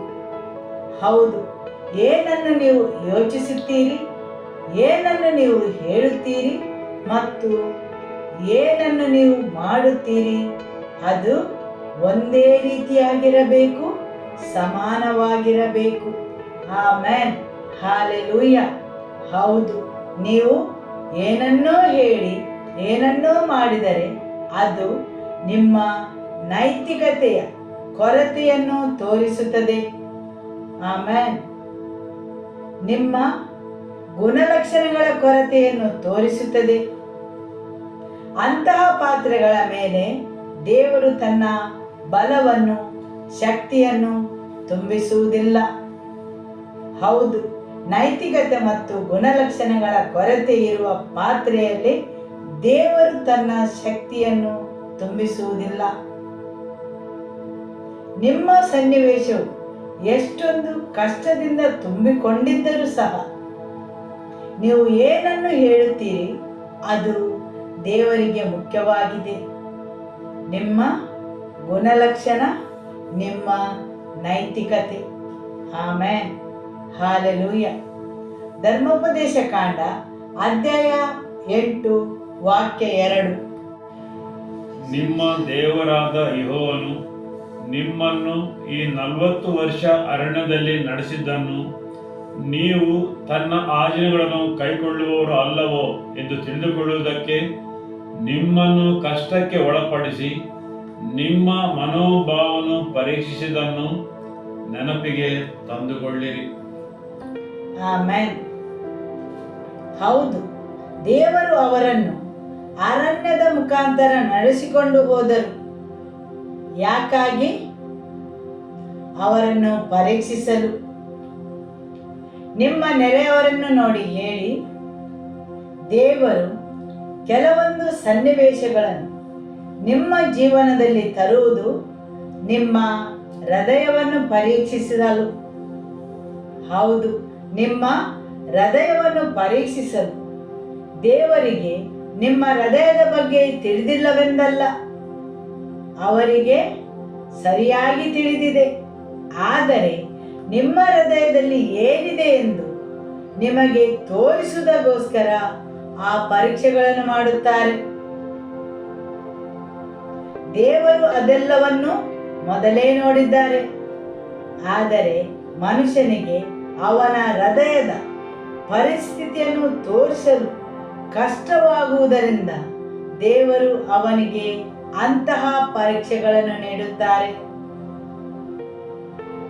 ಮತ್ತು ದೇವರ ವಾಕ್ಯವು ಹೇಳುತ್ತದೆ, ನಿಮ್ಮ ದೇವರಾದ ಯೆಹೋವನು ನಿಮ್ಮನ್ನು ಈ 40 ವರ್ಷ ಅರಣ್ಯದಲ್ಲಿ ನಡೆಸಿದ್ದನ್ನು ನೀವು ತನ್ನ ಆಜ್ಞೆಗಳನ್ನು ಕೈಕೊಳ್ಳುವವರೋ ಅಲ್ಲವೋ ಎಂದು ತಿಳಿದುಕೊಳ್ಳುವುದಕ್ಕೆ ನಿಮ್ಮನ್ನು ಕಷ್ಟಕ್ಕೆ ಒಳಪಡಿಸಿ ನಿಮ್ಮ ಮನೋಭಾವವನ್ನು ಪರೀಕ್ಷಿಸಿದನ್ನು ನೆನಪಿಗೆ ತಂದುಕೊಳ್ಳಿರಿ. ಆಮೆನ್. ಹೌದು, ನೀವು ಆತನ ಆಜ್ಞೆಗಳನ್ನು ಕೈಗೊಳ್ಳುವವರು ಅಲ್ಲವೋ ಎಂದು ತಿಳಿಯುವುದಕ್ಕೆ.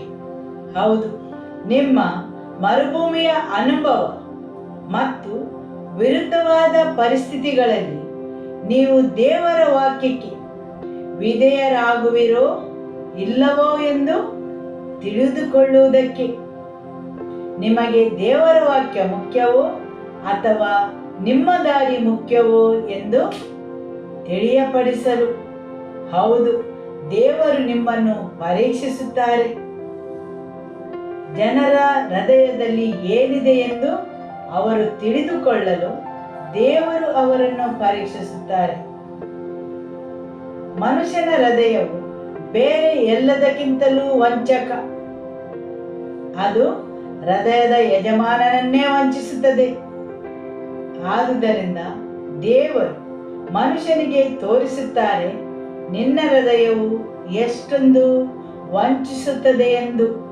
ಸರಿಯಲ್ಲವೇ? ಹೌದು. ಅದಕ್ಕೋಸ್ಕರ ದೇವರು ಮನುಷ್ಯರನ್ನು ವಿನಮ್ರ ಪರಿಸ್ಥಿತಿಯಿಂದಲೂ ವಿರುದ್ಧವಾದ ಸನ್ನಿವೇಶಗಳಿಂದಲೂ ಮತ್ತು ಮರುಭೂಮಿಯ ಅನುಭವದಿಂದ ನಿಮ್ಮನ್ನು ಪರೀಕ್ಷಿಸಲು ಹಾದು ಹೋಗುವಂತೆ ಮಾಡುತ್ತಾರೆ ಮತ್ತು ಅಲ್ಲಿ ನಿಮಗೆ ತೋರಿಸುತ್ತಾರೆ. ಮರುಭೂಮಿಯ ಅನುಭವದಲ್ಲಿ ಹಾದು ಹೋಗುವಾಗ ನಿಮ್ಮ ಹೃದಯದ ಪರಿಸ್ಥಿತಿಯನ್ನು, ಅಲ್ಲಿ ನಿಮಗೆ ದೇವರ ವಾಕ್ಯವು ಮುಖ್ಯವಾಗಿದೆಯೋ ಅಥವಾ ನಿಮ್ಮ ದಾರಿಗಳು ನಿಮಗೆ ಮುಖ್ಯವಾಗಿದೆಯೋ ಎಂದು. ಆಮೆನ್. ಸರಿಯಲ್ಲವೇ? ಹೌದು. ದೇವರ ವಾಕ್ಯವನ್ನು ಮುಂದುವರಿಸಿ ಓದುವ. ಮನುಷ್ಯರು ಆಹಾರ ಮಾತ್ರದಿಂದಲ್ಲ, ಯೆಹೋವನ ಬಾಯಿಂದ ಹೊರಡುವ ಪ್ರತಿಯೊಂದು ಮಾತಿನಿಂದಲೂ ಬದುಕುತ್ತಾರೆಂಬುದು ನಿಮಗೆ ತಿಳಿಯುವಂತೆ ಆತನು ನಿಮ್ಮನ್ನು ಕಷ್ಟಕ್ಕೆ ಒಳಪಡಿಸಿ ಹಸಿವೆಯಿಂದ ಬಳಲಿಸಿ ನಿಮಗೂ ನಿಮ್ಮ ಪೂರ್ವಿಕರಿಗೂ ಗೊತ್ತಿಲ್ಲದ ಮನ್ನವನ್ನು ಕೊಟ್ಟು ಪೋಷಿಸಿದನು. ಆಮೆನ್.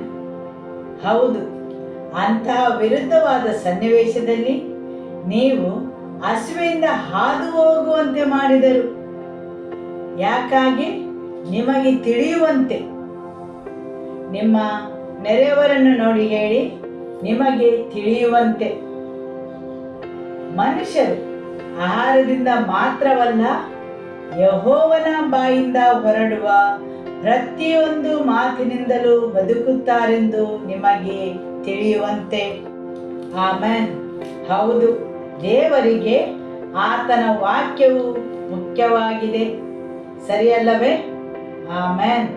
ದೇವರಿಗೆ ಆತನ ವಾಕ್ಯವು ಮುಖ್ಯವಾಗಿದೆ. ಅನೇಕ ಸಲ ನಾವು ಚಕಿತರಾಗುತ್ತೇವೆ. ನಾವು ಯಾಕೆ ದೇವರ ಶಕ್ತಿಯನ್ನು ಅನುಭವಿಸುವುದಿಲ್ಲವೆಂದು. ಯಾಕೆಂದರೆ ನಮ್ಮ ಗುಣಲಕ್ಷಣಗಳಿಂದಾಗಿ. ಯಾಕೆಂದರೆ ನಾವೆಲ್ಲರೂ ಪಾಪದಿಂದ ಬಿದ್ದ ಆ ಸ್ವಭಾವವನ್ನು, ಗುಣವನ್ನು ಹೊಂದಿದ್ದೇವೆ.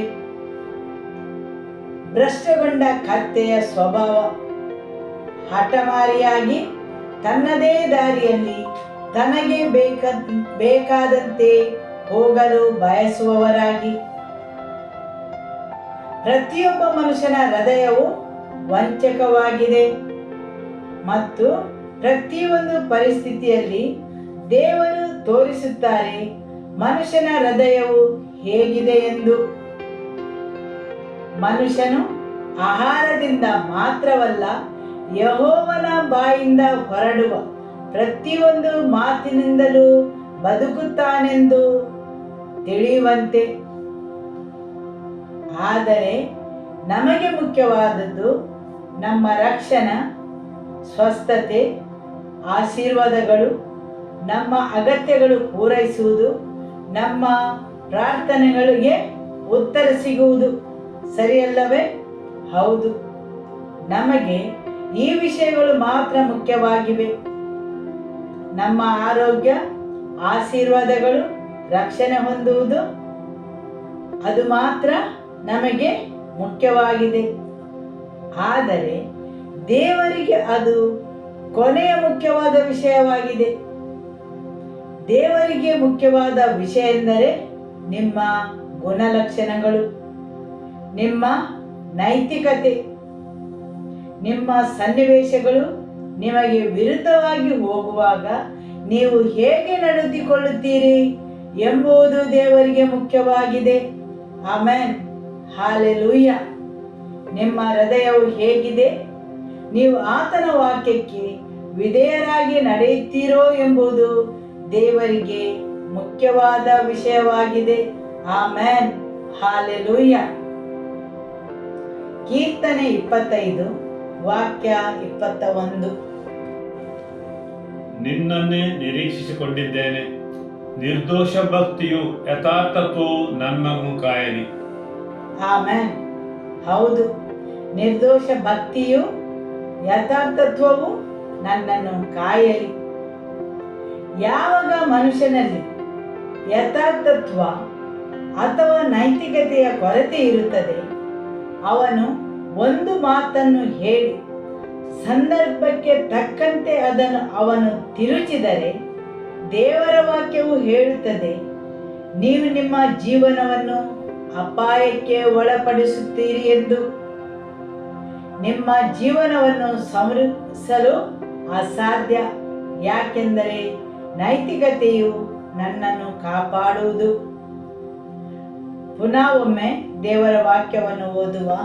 ನಿನ್ನನ್ನೇ ನಿರೀಕ್ಷಿಸಿಕೊಂಡಿದ್ದೇನೆ, ನಿರ್ದೋಷ ಭಕ್ತಿಯು ಯಥಾರ್ಥತ್ವವು ನನ್ನನ್ನು ಕಾಯಲಿ. ಆಮೆನ್. ಹೌದು, ನೈತಿಕತೆಯು ಯಥಾರ್ಥತ್ವವು ನನ್ನನ್ನು ಕಾಯಲಿ. ಹಾಗಾದರೆ ನಿಮ್ಮನ್ನು ಕಾಪಾಡುವುದು ಯಾವುದು? ಹೌದು, ನಿಮ್ಮ ನೈತಿಕತೆ ಮತ್ತು ಯಥಾರ್ಥತ್ವವು ನಿಮ್ಮನ್ನು ಕಾಪಾಡುವುದು.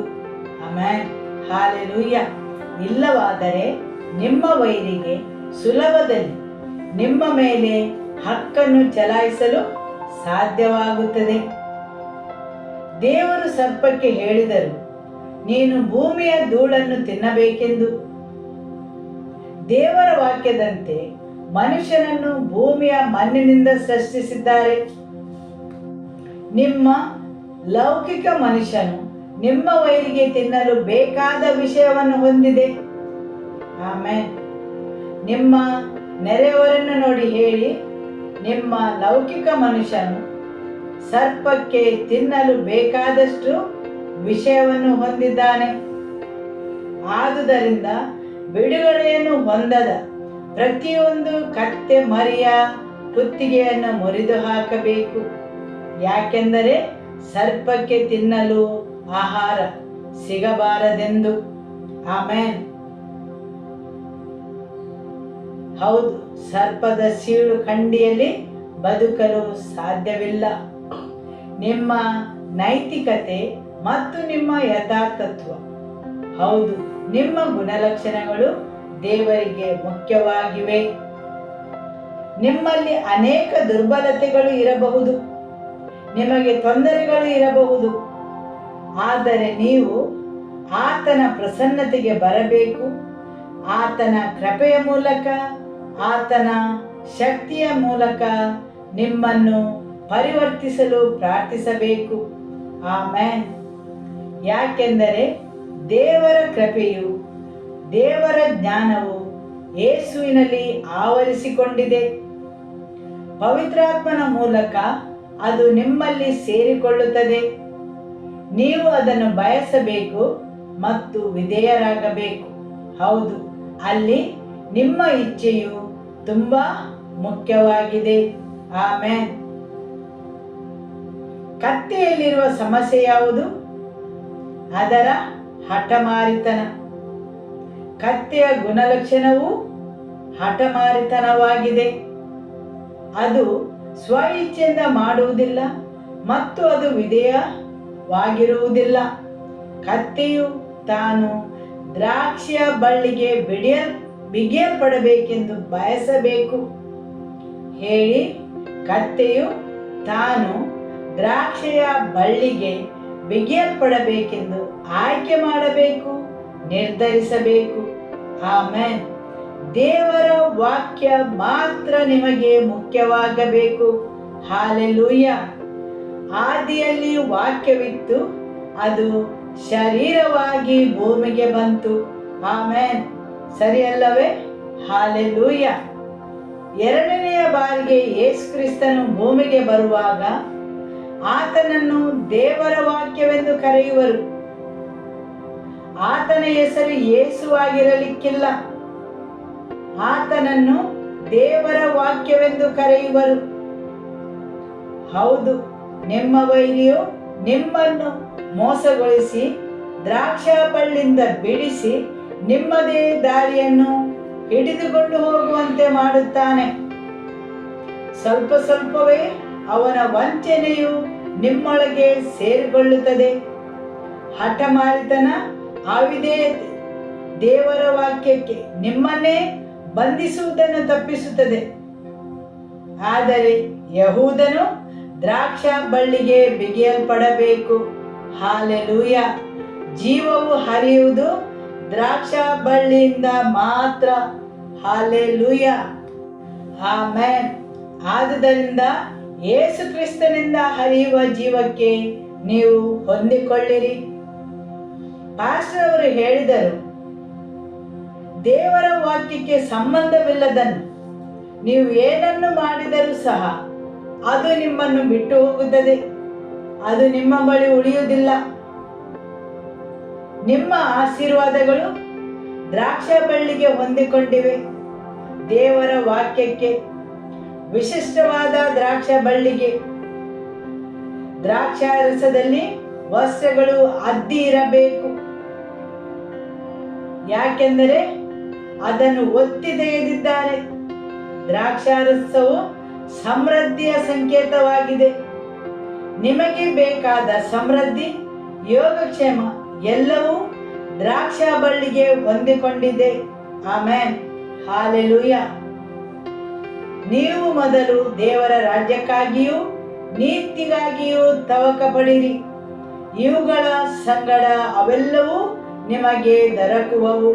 ಆಮೆನ್. ಹಾಲೆಲೂಯ. ನೀವು ದ್ರಾಕ್ಷಾ ಬಳ್ಳಿಗೆ ಹೊಂದಿಕೊಂಡಿದ್ದರೆ ಹೆಚ್ಚಿನದನ್ನು ನಿಮಗೆ ಸೇರಿಸಲ್ಪಡುವುದು. ಇಲ್ಲವಾದರೆ ಎಲ್ಲವನ್ನೂ ಕಳೆದುಕೊಳ್ಳುವಿರಿ. ಆಮೆನ್. ದೇವರ ವಾಕ್ಯಕ್ಕೆ ಹೊಂದಿಕೊಂಡಿದ್ದರೆ ಮಾತ್ರ ಹೆಚ್ಚಿನದನ್ನು ನಿಮಗೆ ಸೇರಿಸಿ ಕೊಡಲ್ಪಡುವುದು. ಇಲ್ಲವಾದರೆ ನೀವು ಎಲ್ಲವನ್ನೂ ಕಳೆದುಕೊಳ್ಳುವಿರಿ, ನಿಮಗೆ ನಷ್ಟವಾಗುವುದು ಮತ್ತು ನೀವು ದೇವರನ್ನು ದೂಷಿಸುವಿರಿ. ಹೌದು, ನೀವು ದ್ರಾಕ್ಷಾ ಬಳ್ಳಿಗೆ ಬಿಗಿಯಲ್ಪಡಬೇಕು ಮತ್ತು ಕತ್ತೆಯು ನಿರ್ಧರಿಸಬೇಕು, ನಾನು ದ್ರಾಕ್ಷಾ ಬಳ್ಳಿಗೆ ಬಿಗಿಯಲ್ಪಟ್ಟಿರುತ್ತೇನೆ ಎಂದು. ಇಲ್ಲವಾದರೆ ಅದಕ್ಕೆ ಎಳೆದುಕೊಂಡು ಹೋಗಬಹುದು. ದೇವರು ಮನುಷ್ಯನಿಗೆ ಸ್ವಾತಂತ್ರ್ಯವನ್ನು ನೀಡಿದ್ದಾರೆ, ದೇವರು ಮನುಷ್ಯನಿಗೆ ಸ್ವೇಚ್ಛೆಯನ್ನು ನೀಡಿದ್ದಾರೆ. ದೇವರು ಒಂದು ರೋಬೋಟ್ ಆತನನ್ನು ಆರಾಧಿಸುವುದನ್ನು ಬಯಸುವುದಿಲ್ಲ. ನೀವು ರೋಬೋಟ್ಗಳನ್ನು ಮಾಡಿದರೆ ನೀವು ನಿಮ್ಮ ಸ್ವಇಚ್ಛೆಯಿಂದ ದ್ರಾಕ್ಷಿ ಬಳ್ಳಿಗೆ ಬಿಗಿಯಲ್ಪಡಬೇಕೆಂದು ಬಯಸಬೇಕು. Amen, hallelujah. ಜ್ಞಾನೋಕ್ತಿಗಳು ಅಧ್ಯಾಯ 10 ವಾಕ್ಯ 9. ನಿರ್ದೋಷದ ನಡತೆಯವನು ನಿರ್ಭಯವಾಗಿ ನಡೆಯುವನು, ವಕ್ರ ಮಾರ್ಗಿಯು ಬಯಲಿಗೆ ಬೀಳುವನು. ಆಮೆನ್. ನಿರ್ದೋಷದ ನಡತೆಯವನು ನಿರ್ಭಯವಾಗಿ ನಡೆಯುವನು. ನಿಮಗೆ ನಿರ್ಭಯವಾಗಿ ಬಾಳಲು ಬೇಕೇ? ನಿಮ್ಮ ವೈರಿಯು ಏನನ್ನೂ ನುಂಗದಂತೆ, ನಿಮ್ಮ ವೈರಿಯು ನಿಮ್ಮ ವಸ್ತುಗಳನ್ನು ಕಸಿದುಕೊಳ್ಳದಂತೆ, ಹೌದು, ನಿಮ್ಮ ವೈರಿಯು ನಿಮ್ಮ ವಸ್ತುಗಳನ್ನು ಕದಿಯದಂತೆ ನೀವು ನಿರ್ಭಯವಾಗಿ ಬದುಕಬೇಕಾದರೆ ನಿರ್ದೋಷಿಯಾಗಿ ಬಾಳಿರಿ. Amen, hallelujah. ನಿಮ್ಮ ನೆರೆಯವರನ್ನು ನೋಡಿ ಹೇಳಿ, ಯೆಹೋವನು ಮನುಷ್ಯರಂತೆ ಹೊರಗಿನ ತೋರಿಕೆಯನ್ನು ನೋಡುವುದಿಲ್ಲ. ಆಮೆನ್, ಹೌದು, ಮನುಷ್ಯನು ಹೊರಗಿನ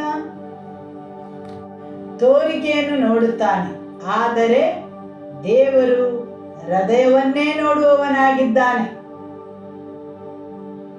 ಕೆಲವು ಸಮಯದ ಹಿಂದೆ ನಾನೊಬ್ಬ ದೇವರ ಸೇವಕನು ಹೇಳುವುದನ್ನು ಕೇಳಿದ್ದೆನು.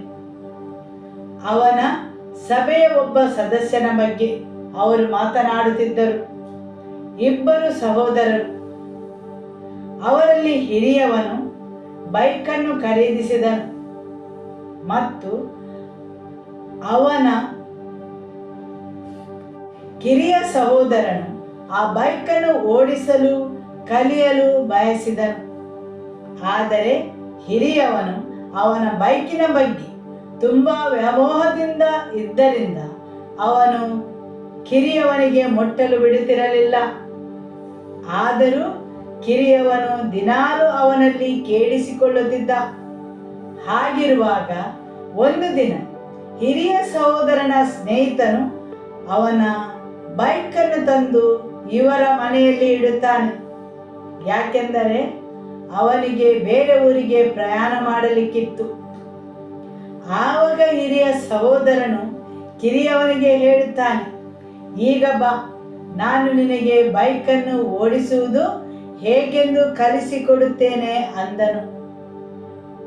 ಹೌದು, ಅವನ ಸ್ವಂತ ಬೈಕಲ್ಲಿ ಅವನ ತಮ್ಮನಿಗೆ ಕಲಿಸಲು ಹಿಂಜರಿಯುತ್ತಿದ್ದಾಗ ಅವನ ಸ್ನೇಹಿತನ ಬೈಕಲ್ಲಿ ಕಲಿಸಲು ಸಹೋದರನನ್ನು ಕರೆಯುತ್ತಾನೆ.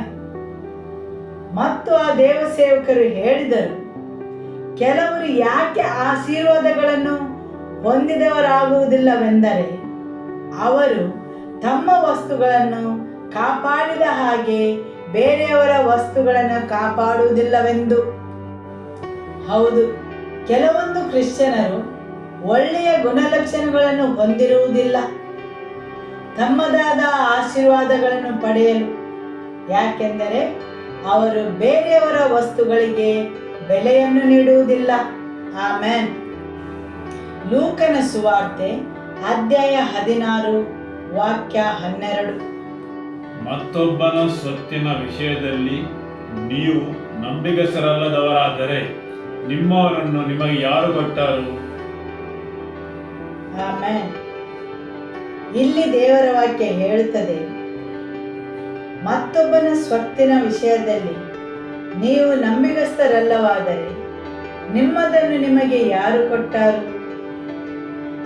ಪ್ರಾಪಂಚಿಕ ತತ್ವಗಳು ದೇವರ ತತ್ವಗಳು ಬೇರೆ ಬೇರೆಯಾಗಿವೆ. ಆ ಚಾಣಾಕ್ಷ ಮನುಷ್ಯನು ಭಾವಿಸಿರಬಹುದು, ನನ್ನ ಹೊಸ ಬೈಕನ್ನು ನನ್ನ ಸಹೋದರನಿಗೆ ನೀಡಿ ಯಾಕೆ ಅವನದರ ಬ್ರೇಕು, ಕ್ಲಚ್ಚು, ಸ್ಟೇರಿಂಗ್ ಅನ್ನು ಹಾಳು ಮಾಡಬೇಕು? ಅಥವಾ ಅವನು ತೆಗೆದುಕೊಂಡು ಹೋಗಿ ಎಲ್ಲಿಯಾದರೂ ಅಪಘಾತ ಮಾಡಿಕೊಂಡರೆ? ಆದುದರಿಂದ ಅವನು ಬೇರೆಯವನ ಬೈಕನ್ನು ಉಪಯೋಗಿಸಲು ಯೋಚಿಸುತ್ತಾನೆ. ಆದರೆ ದೇವರ ವಾಕ್ಯ ಹೇಳುತ್ತದೆ, ಮತ್ತೊಬ್ಬನ ಸ್ವತ್ತಿನ ವಿಷಯದಲ್ಲಿ ನೀವು ನಂಬಿಗಸ್ತರಲ್ಲದವರಾದರೆ ನಿಮ್ಮದನ್ನು ನಿಮಗೆ ಯಾರು ಕೊಟ್ಟಾರು? ನಿಮ್ಮದೇ ಆದ ಸ್ವಂತ ವಸ್ತುಗಳನ್ನು ಹೊಂದಬೇಕಾದರೆ ಮತ್ತೊಬ್ಬನ ಸ್ವತ್ತಿನ ವಿಷಯದಲ್ಲಿ ನಂಬಿಗಸ್ತರಾಗಿರಬೇಕು. ನಿಮ್ಮ ನೆರೆಯವರನ್ನು ನೋಡಿ ಹೇಳಿ, ಉತ್ತಮ ದಾರಿ ಎಂದರೆ ನಿಮ್ಮದೇ ಆದ ಸ್ವಂತ ವಸ್ತುಗಳನ್ನು ಹೊಂದಬೇಕಾದರೆ ಮತ್ತೊಬ್ಬನ ಸ್ವತ್ತಿನ ವಿಷಯದಲ್ಲಿ ನಂಬಿಗಸ್ತರಾಗಿರಿ. ಆಮೇನ್, ಆಮೇನ್. 10 ಮಂದಿ ಕನ್ಯೆಯರು, ಹೌದು, ಅವರಲ್ಲಿ 10 ಮಂದಿ ಸಹ ಕನ್ಯೆಯರಾಗಿದ್ದರು. ಅವರು ದೇವರಿಗಾಗಿ ಬೇರ್ಪಟ್ಟಿದ್ದರು. ಅವರೆಲ್ಲರೂ ದೇವರ ಬರುವಿಕೆಗಾಗಿ ಕಾಯುತ್ತಿದ್ದರು. ಆದರೆ ಅವರಲ್ಲಿ 5 ಮಂದಿ ತಪ್ಪಿಸಿಕೊಂಡರು. ದೇವರ ವಾಕ್ಯ ಹೇಳುತ್ತದೆ, ಅವರು ಎಣ್ಣೆಯನ್ನು ತಂದಿರಲಿಲ್ಲವೆಂದು. ಸರಿಯಲ್ಲವೇ? ಹೌದು. ಇದು ಸಾಂಕೇತಿಕವಾಗಿ ಹೇಳುತ್ತದೆ, ಯೇಸುವನ್ನು ಭೇಟಿಯಾದವರು, ಮದುಮಗನನ್ನು ಭೇಟಿಯಾದವರು, ಅವನನ್ನು ಅರಿತವರು, ಆತನು ಪುನಃ ಬರುವನೆಂದು ತಿಳಿದವರು, ಆತನಿಗೋಸ್ಕರ ಕಾಯುತ್ತಿರುವವರು. ಆದರೆ ದೇವರ ವಾಕ್ಯವು ಹೇಳುತ್ತದೆ, ಅವರಲ್ಲಿ 5 ಮಂದಿ ಸಿದ್ಧರಾಗಿರಲಿಲ್ಲ. ಆದುದರಿಂದ ನಿಮ್ಮ ಮದುಮಗನು ಬರುವ ಮೊದಲು ನಿಮ್ಮ ಹೃದಯವನ್ನು ನೀವು ಆತನಿಗಾಗಿ ಸಿದ್ಧ ಮಾಡಿಕೊಳ್ಳುವುದು ಮುಖ್ಯವಾಗಿದೆ. ಆಮೇನ್. ನಿಮ್ಮ ನೆರೆಯವರನ್ನು ನೋಡಿ ಹೇಳಿ, ನಿಮ್ಮ ಹೃದಯದ ಸಿದ್ಧತೆಯು ಮುಖ್ಯವಾಗಿದೆ. ನಿಮ್ಮ ಮದುಮಗನು ಬರುವ ಮೊದಲು, ಇಲ್ಲವಾದರೆ ನೀವು ಹಿಂದೆ ಉಳಿಯಲ್ಪಡುವಿರಿ. ಸರಿಯಲ್ಲವೇ? ಹೌದು. ಆ 10 ಮಂದಿ ಕನ್ಯೆಯರಂತೆ ದೇವರ ಸಭೆಗೆ ಹೋಲಿಸಿದರೆ ಅವರೆಲ್ಲರೂ ಸಭೆಗೆ ಆರಾಧನೆಗೆ ಹೋಗುತ್ತಿದ್ದರು. ಅವರು ಆರಾಧಿಸುತ್ತಿದ್ದರು. ಅವರು ದೇವರ ವಾಕ್ಯವನ್ನು ತೆಗೆದುಕೊಂಡು ಹೋಗುತ್ತಿದ್ದರು. ಹೊರನೋಟಕ್ಕೆ ಎಲ್ಲವೂ ಸರಿಯಾಗಿ ಇತ್ತು. ದೀಪವು ಅವರಲ್ಲಿತ್ತು. ಹೊರನೋಟಕ್ಕೆ ಬೇಕಾದದ್ದು ಎಲ್ಲವೂ ಅವರಲ್ಲಿ ಇತ್ತು. ಆದರೆ ಅದರಲ್ಲಿ 5 ಮಂದಿ ಕ್ಲಬ್ಬಿನ ಸದಸ್ಯರಂತೆ ಬಂದರು. ಆದರೆ ಅದರಲ್ಲಿ 5 ಮಂದಿ ಅವರ ಮದುಮಗನು ಬಯಸಿದಂತೆ ತಮ್ಮನ್ನೇ ಅವರು ಸಿದ್ಧ ಮಾಡಿಕೊಂಡಿರಲಿಲ್ಲ. ಆಮೇನ್. ಮತ್ತು ಅವರು ಹೇಳುತ್ತಾರೆ, ಯಾರಲ್ಲಿ ಎಣ್ಣೆ ಇದೆಯೋ ಅವರಿಂದ ನಾವು ಸಾಲವಾಗಿ ಪಡೆದುಕೊಳ್ಳೋಣ. ನೀವು ಬೇರೆಯವರಲ್ಲಿ ಪ್ರಾರ್ಥನೆಗಳನ್ನು ಕೇಳಬಹುದು, ನಿಮಗೋಸ್ಕರ ಪ್ರಾರ್ಥಿಸಲು ಹೇಳಬಹುದು.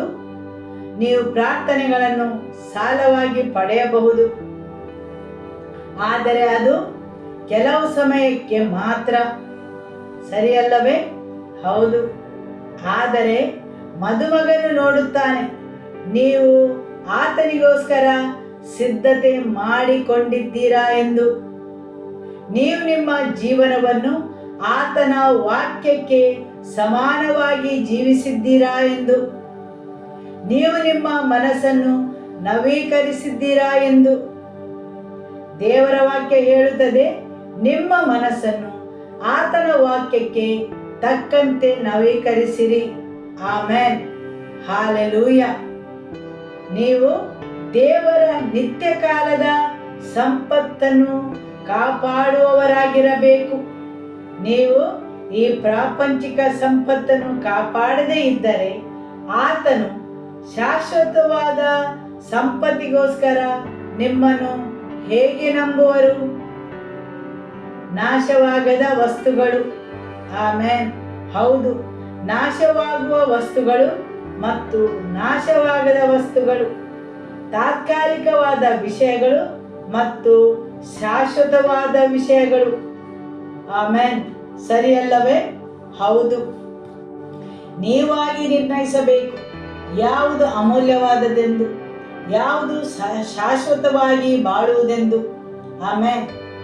ಮತ್ತು ನೀವು ನಿಮ್ಮನ್ನೇ ಪ್ರಶ್ನಿಸಬೇಕು, ನಾನು ಮನುಷ್ಯನನ್ನು ಮೆಚ್ಚಿಸುವವನೋ ದೇವರನ್ನು ಮೆಚ್ಚಿಸುವವನೋ ಎಂದು. ನಿಮಗೆ ಯಾವುದು ಮುಖ್ಯವಾದದ್ದು? ಮನುಷ್ಯರನ್ನು ಮೆಚ್ಚಿಸುವುದೋ ದೇವರನ್ನು ಮೆಚ್ಚಿಸುವುದೋ? ನೀವು ಯಾವಾಗಲೂ ಮನುಷ್ಯನನ್ನು ಮೆಚ್ಚಿಸುವವರಾದರೆ ನೀವು ಎಂದಿಗೂ ದೇವರನ್ನು ಮೆಚ್ಚಿಸುವುದಿಲ್ಲ. ದೇವರ ವಾಕ್ಯವು ಸ್ಪಷ್ಟವಾಗಿದೆ. ಆಮೆನ್. ಹಾಲೆಲೂಯ.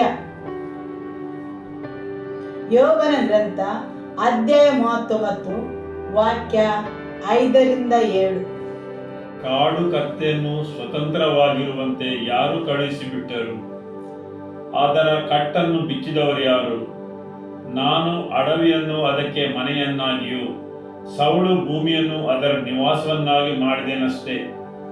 ಅದು ಊರ ಗದ್ದಲವನ್ನು ಧಿಕ್ಕರಿಸಿ ಹೊಡೆಯುವವನ ಕೂಗಾಟವನ್ನು ಕೇಳಿದ್ದೇ ಇಲ್ಲ.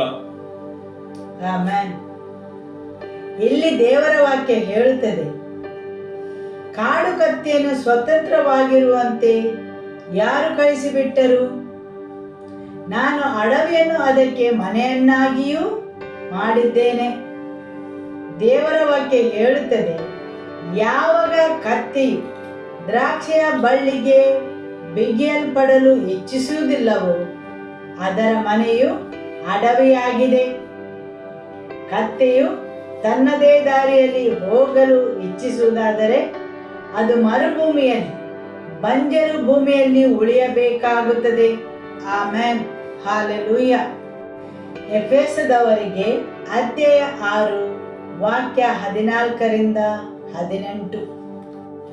ಸತ್ಯವೆಂಬ ನಡುಕಟ್ಟನ್ನು ಕಟ್ಟಿಕೊಂಡು ನೀತಿ ಎಂಬ ವಜ್ರ ಕವಚವನ್ನು ಧರಿಸಿಕೊಂಡು ಸಮಾಧಾನದ ವಿಷಯವಾದ ಸುವಾರ್ತೆಯನ್ನು ತಿಳಿಸುವುದರಲ್ಲಿ ಸಿದ್ಧವಾದ ಮನಸ್ಸೆಂಬ ಕೆರೆಗಳನ್ನು ಮೆಟ್ಟಿಕೊಂಡು ನಿಲ್ಲಿರಿ ಮತ್ತು ನಂಬಿಕೆ ಎಂಬ ಗುರಾಣಿಯನ್ನು ಹಿಡಿಕೊಳ್ಳಿರಿ. ಅದರಿಂದ ನೀವು ಕೆಡುಕನ ಅಗ್ನಿ ಬಾಣಗಳನ್ನೆಲ್ಲ ಆರಿಸುವುದಕ್ಕೆ ಶಕ್ತರಾಗುವಿರಿ. ಇದಲ್ಲದೆ ರಕ್ಷಣೆ ಎಂಬ ಶಿರಸ್ತ್ರಾಣವನ್ನು ಇಟ್ಟುಕೊಂಡು ಪವಿತ್ರಾತ್ಮನು ಕೊಡುವ ದೇವರ ವಾಕ್ಯ ಎಂಬ ಕತ್ತಿಯನ್ನು ಹಿಡಿಯಿರಿ. ನೀವು ಪವಿತ್ರಾತ್ಮ ಪ್ರೇರಿತರಾಗಿ ಎಲ್ಲ ಸಮಯಗಳಲ್ಲಿ ಸಕಲ ವಿಧವಾದ ಪ್ರಾರ್ಥನೆಯಿಂದಲೂ ವಿಜ್ಞಾಪನೆಯಿಂದಲೂ ದೇವರನ್ನು ಪ್ರಾರ್ಥಿಸಿರಿ. ಇದರಲ್ಲಿ ಪೂರ್ಣ ಸ್ಥಿರಚಿತ್ತರಾಗಿದ್ದು ದೇವಜನರೆಲ್ಲರ ವಿಷಯದಲ್ಲಿ ವಿಜ್ಞಾಪನೆ ಮಾಡುತ್ತಾ ಎಚ್ಚರವಾಗಿರಿ. ಆಮೆನ್. ಸತ್ಯವೆಂಬ ನಡುಕಟ್ಟು, ನೀತಿ ಎಂಬ ವಜ್ರಕವಚ, ಸಮಾಧಾನದ ವಿಷಯವಾದ ಸುವಾರ್ತೆ, ನಂಬಿಕೆ, ರಕ್ಷಣೆ ಎಂಬ ಶಿರಸ್ತ್ರಾಣ, ಇವೆಲ್ಲ ವಿಷಯಗಳು ನಿಮ್ಮನ್ನು ಕಾಪಾಡುತ್ತವೆ, ನಿಮ್ಮನ್ನು ರಕ್ಷಿಸುತ್ತವೆ, ಅವು ನಿಮ್ಮನ್ನು ಸಂರಕ್ಷಿಸುತ್ತವೆ. ಆಮೆನ್. ಸತ್ಯ, ನೀತಿ, ಸಮಾಧಾನ, ನಂಬಿಕೆ ಮತ್ತು ಕ್ರಿಸ್ತನಲ್ಲಿರುವ ನಿಮ್ಮ ಭರವಸೆ, ಇವುಗಳು ನಿಮ್ಮನ್ನು ದ್ರಾಕ್ಷಾ ಬಳ್ಳಿಗೆ ಕಟ್ಟಿ ಹಾಕುತ್ತವೆ. ಆಮೆನ್. 5 ವಿಷಯಗಳು ನಿಮ್ಮನ್ನು ಸಂರಕ್ಷಿಸುತ್ತವೆ, ಕಾಪಾಡುತ್ತವೆ. ಕ್ರಿಸ್ತನಲ್ಲಿರುವ ನಿಮ್ಮ ಭರವಸೆ, ಆತನ ವಾಕ್ಯದಲ್ಲಿರುವ ನಿಮ್ಮ ನಂಬಿಕೆ, ಆತನು ನಿಮಗೋಸ್ಕರ ಮಾಡಿದ ಕಾರ್ಯಗಳು, ಆತನ ರಕ್ತದ ಮೇಲೆ ಇದ್ದ ನಿಮ್ಮ ನಂಬಿಕೆ, ಹೌದು, ಆತನು ಸಂಪೂರ್ಣಗೊಳಿಸಿದ ಅವನ ಕಾರ್ಯದ ಮೇಲೆ ಇರುವ ನಿಮ್ಮ ಭರವಸೆ ಮತ್ತು ಆತನನ್ನು ಪುನರುಜ್ಜೀವನಗೊಳಿಸಿದ ಆ ಶಕ್ತಿಯ ಮೇಲೆ ನಿಮಗಿದ್ದ ಭರವಸೆ, ರಕ್ಷಣೆ ಎಂಬ ಭರವಸೆ, ಇದೆಲ್ಲವೂ ನಿಮಗೆ ಸಿಗುವುದು ನೀವು ದ್ರಾಕ್ಷಾ ಬಳ್ಳಿಗೆ ಬಿಗಿಯಲ್ಪಟ್ಟಿರುವಾಗ ಮಾತ್ರ. ಆಮೆನ್. ಹಾಲೆಲೂಯ. ಸತ್ಯವು ನಿಮ್ಮ ನಡುಕಟ್ಟು, ನೀತಿ ಎಂಬ ವಜ್ರ ಕವಚ. ಸುವಾರ್ತೆಯನ್ನು ತಿಳಿಸುವುದರಲ್ಲಿ ಸಿದ್ಧವಾದ ಮನಸ್ಸೆಂಬ ಕೆರಗಳು, ಸಮಾಧಾನದ ವಿಷಯವಾದ ಸುವಾರ್ತೆ, ನಂಬಿಕೆ. ಈ 5 ವಿಷಯಗಳು ನಿಮ್ಮನ್ನು ಕಾಪಾಡುತ್ತವೆ, ನಿಮ್ಮ ಗುಣಲಕ್ಷಣಗಳನ್ನು ಕಾಪಾಡುತ್ತವೆ. ಮತ್ತು ಈ 2 ವಿಷಯಗಳು ಆಕ್ರಮಣಕಾರಿ ವಿಷಯಗಳು. ದೇವರ ವಾಕ್ಯವೆಂಬ ಕತ್ತಿ ಮತ್ತು ಪವಿತ್ರಾತ್ಮನ ಮೂಲಕ ಪ್ರಾರ್ಥಿಸುವುದು 2 ಆಕ್ರಮಣಕಾರಿ ಆಯುಧಗಳು. ಮತ್ತು 5 ನಿಮ್ಮನ್ನು ಕಾಪಾಡುವ, ಸಂರಕ್ಷಿಸುವ ಆಯುಧಗಳು. ಆಮೆನ್. ಭಾಗಶಃ ವಿಧೇಯತೆಯು ದೇವರ ದೃಷ್ಟಿಕೋನದಲ್ಲಿ ಅದು ಅವಿಧೇಯತೆಗೆ ಸಮಾನವಾಗಿದೆ. ಶರಣಾಗದ ಶಕ್ತಿಯು ಯಾವಾಗಲೂ ಅಪಾಯಕಾರಿಯಾಗಿದೆ. ಕತ್ತಿಯು ಅದರ ಸಾಮರ್ಥ್ಯಕ್ಕೆ ಮತ್ತು ಸೇವೆ ಮಾಡುವ ಶಕ್ತಿಗೆ ಹೆಸರುವಾಸಿಯಾಗಿದೆ. ಹೌದು, ಆ ಶಕ್ತಿಯು ದೇವರ ವಾಕ್ಯಕ್ಕೆ ಸಮರ್ಪಿಸದೇ ಇದ್ದರೆ ಅದು ಅಪಾಯಕಾರಿಯಾದ ಶಕ್ತಿಯಾಗಿದೆ. ದೇವರು ನಿಯಂತ್ರಿಸಲಾಗದ ಯಾರನ್ನೂ ಆತನು ತನ್ನ ರಾಜ್ಯಕ್ಕೆ ಉಪಯೋಗಿಸುವುದಿಲ್ಲ. ಇದನ್ನು ಯಾವಾಗಲೂ ನೆನಪಿನಲ್ಲಿಡಿ. ದೇವರು ಆತನಿಗೆ ನಿಯಂತ್ರಿಸಲಾಗದವರನ್ನು ಎಂದಿಗೂ ತನ್ನ ರಾಜ್ಯಕ್ಕೆ ಉಪಯೋಗಿಸುವುದಿಲ್ಲ.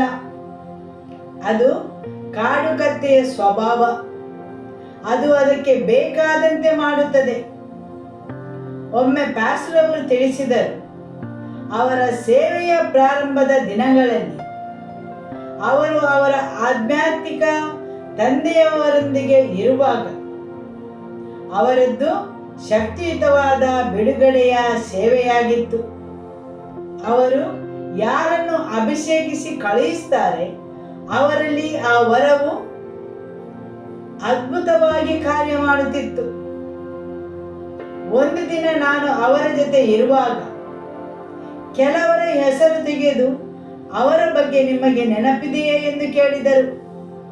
ಯಾಕೆಂದರೆ ಕೆಲವು ಸಮಯ ನಾನು ಅವರ ಜೊತೆ ಇದ್ದೆನು. ಮನೆಗೆ ಪ್ರಾರ್ಥನೆಗೋಸ್ಕರ ಮತ್ತು ಸ್ವಸ್ಥತೆಗೋಸ್ಕರ ಪ್ರಾರ್ಥಿಸಲು ಅವರು ಒಂದು ತಂಡವಾಗಿ ಹೋಗುತ್ತಿದ್ದರು.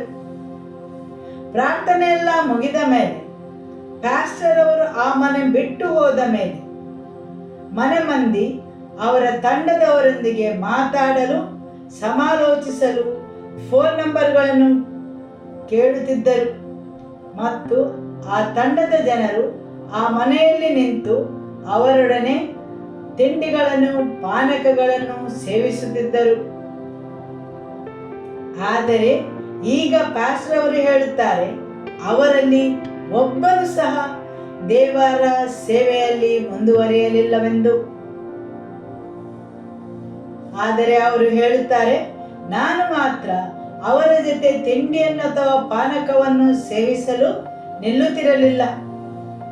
ನನಗೆ ಎಲ್ಲ ತತ್ವಗಳು ಗೊತ್ತುವೆ ಎಂದಲ್ಲ, ಆದರೆ ನನಗೆ ಅರಿವಿಲ್ಲದಂತೆಯೇ ನಾನು ಆ ತತ್ವಗಳನ್ನು ಹಿಂಬಾಲಿಸುತ್ತಿದ್ದೆನು. ಆದರೆ ಹಾಗೆ ಮಾಡದೇ ಇದ್ದವರು ಯಾರೂ ದೇವರ ಸೇವೆಯಲ್ಲಿ ಮುಂದುವರಿಯಲಿಲ್ಲ. ಆ ಸಮಯದಲ್ಲಿ ಪವಿತ್ರಾತ್ಮನ ವರಗಳು ಅವರಲ್ಲಿ ಬಲಯುತವಾಗಿ, ಶಕ್ತಿಯುತವಾಗಿ ಕಾರ್ಯ ಮಾಡುತ್ತಿದ್ದವು. ಆದರೂ ಸಹ ಅವರು ದೇವರ ಸೇವೆಯಲ್ಲಿ ಮುಂದುವರಿಯಲಿಲ್ಲ.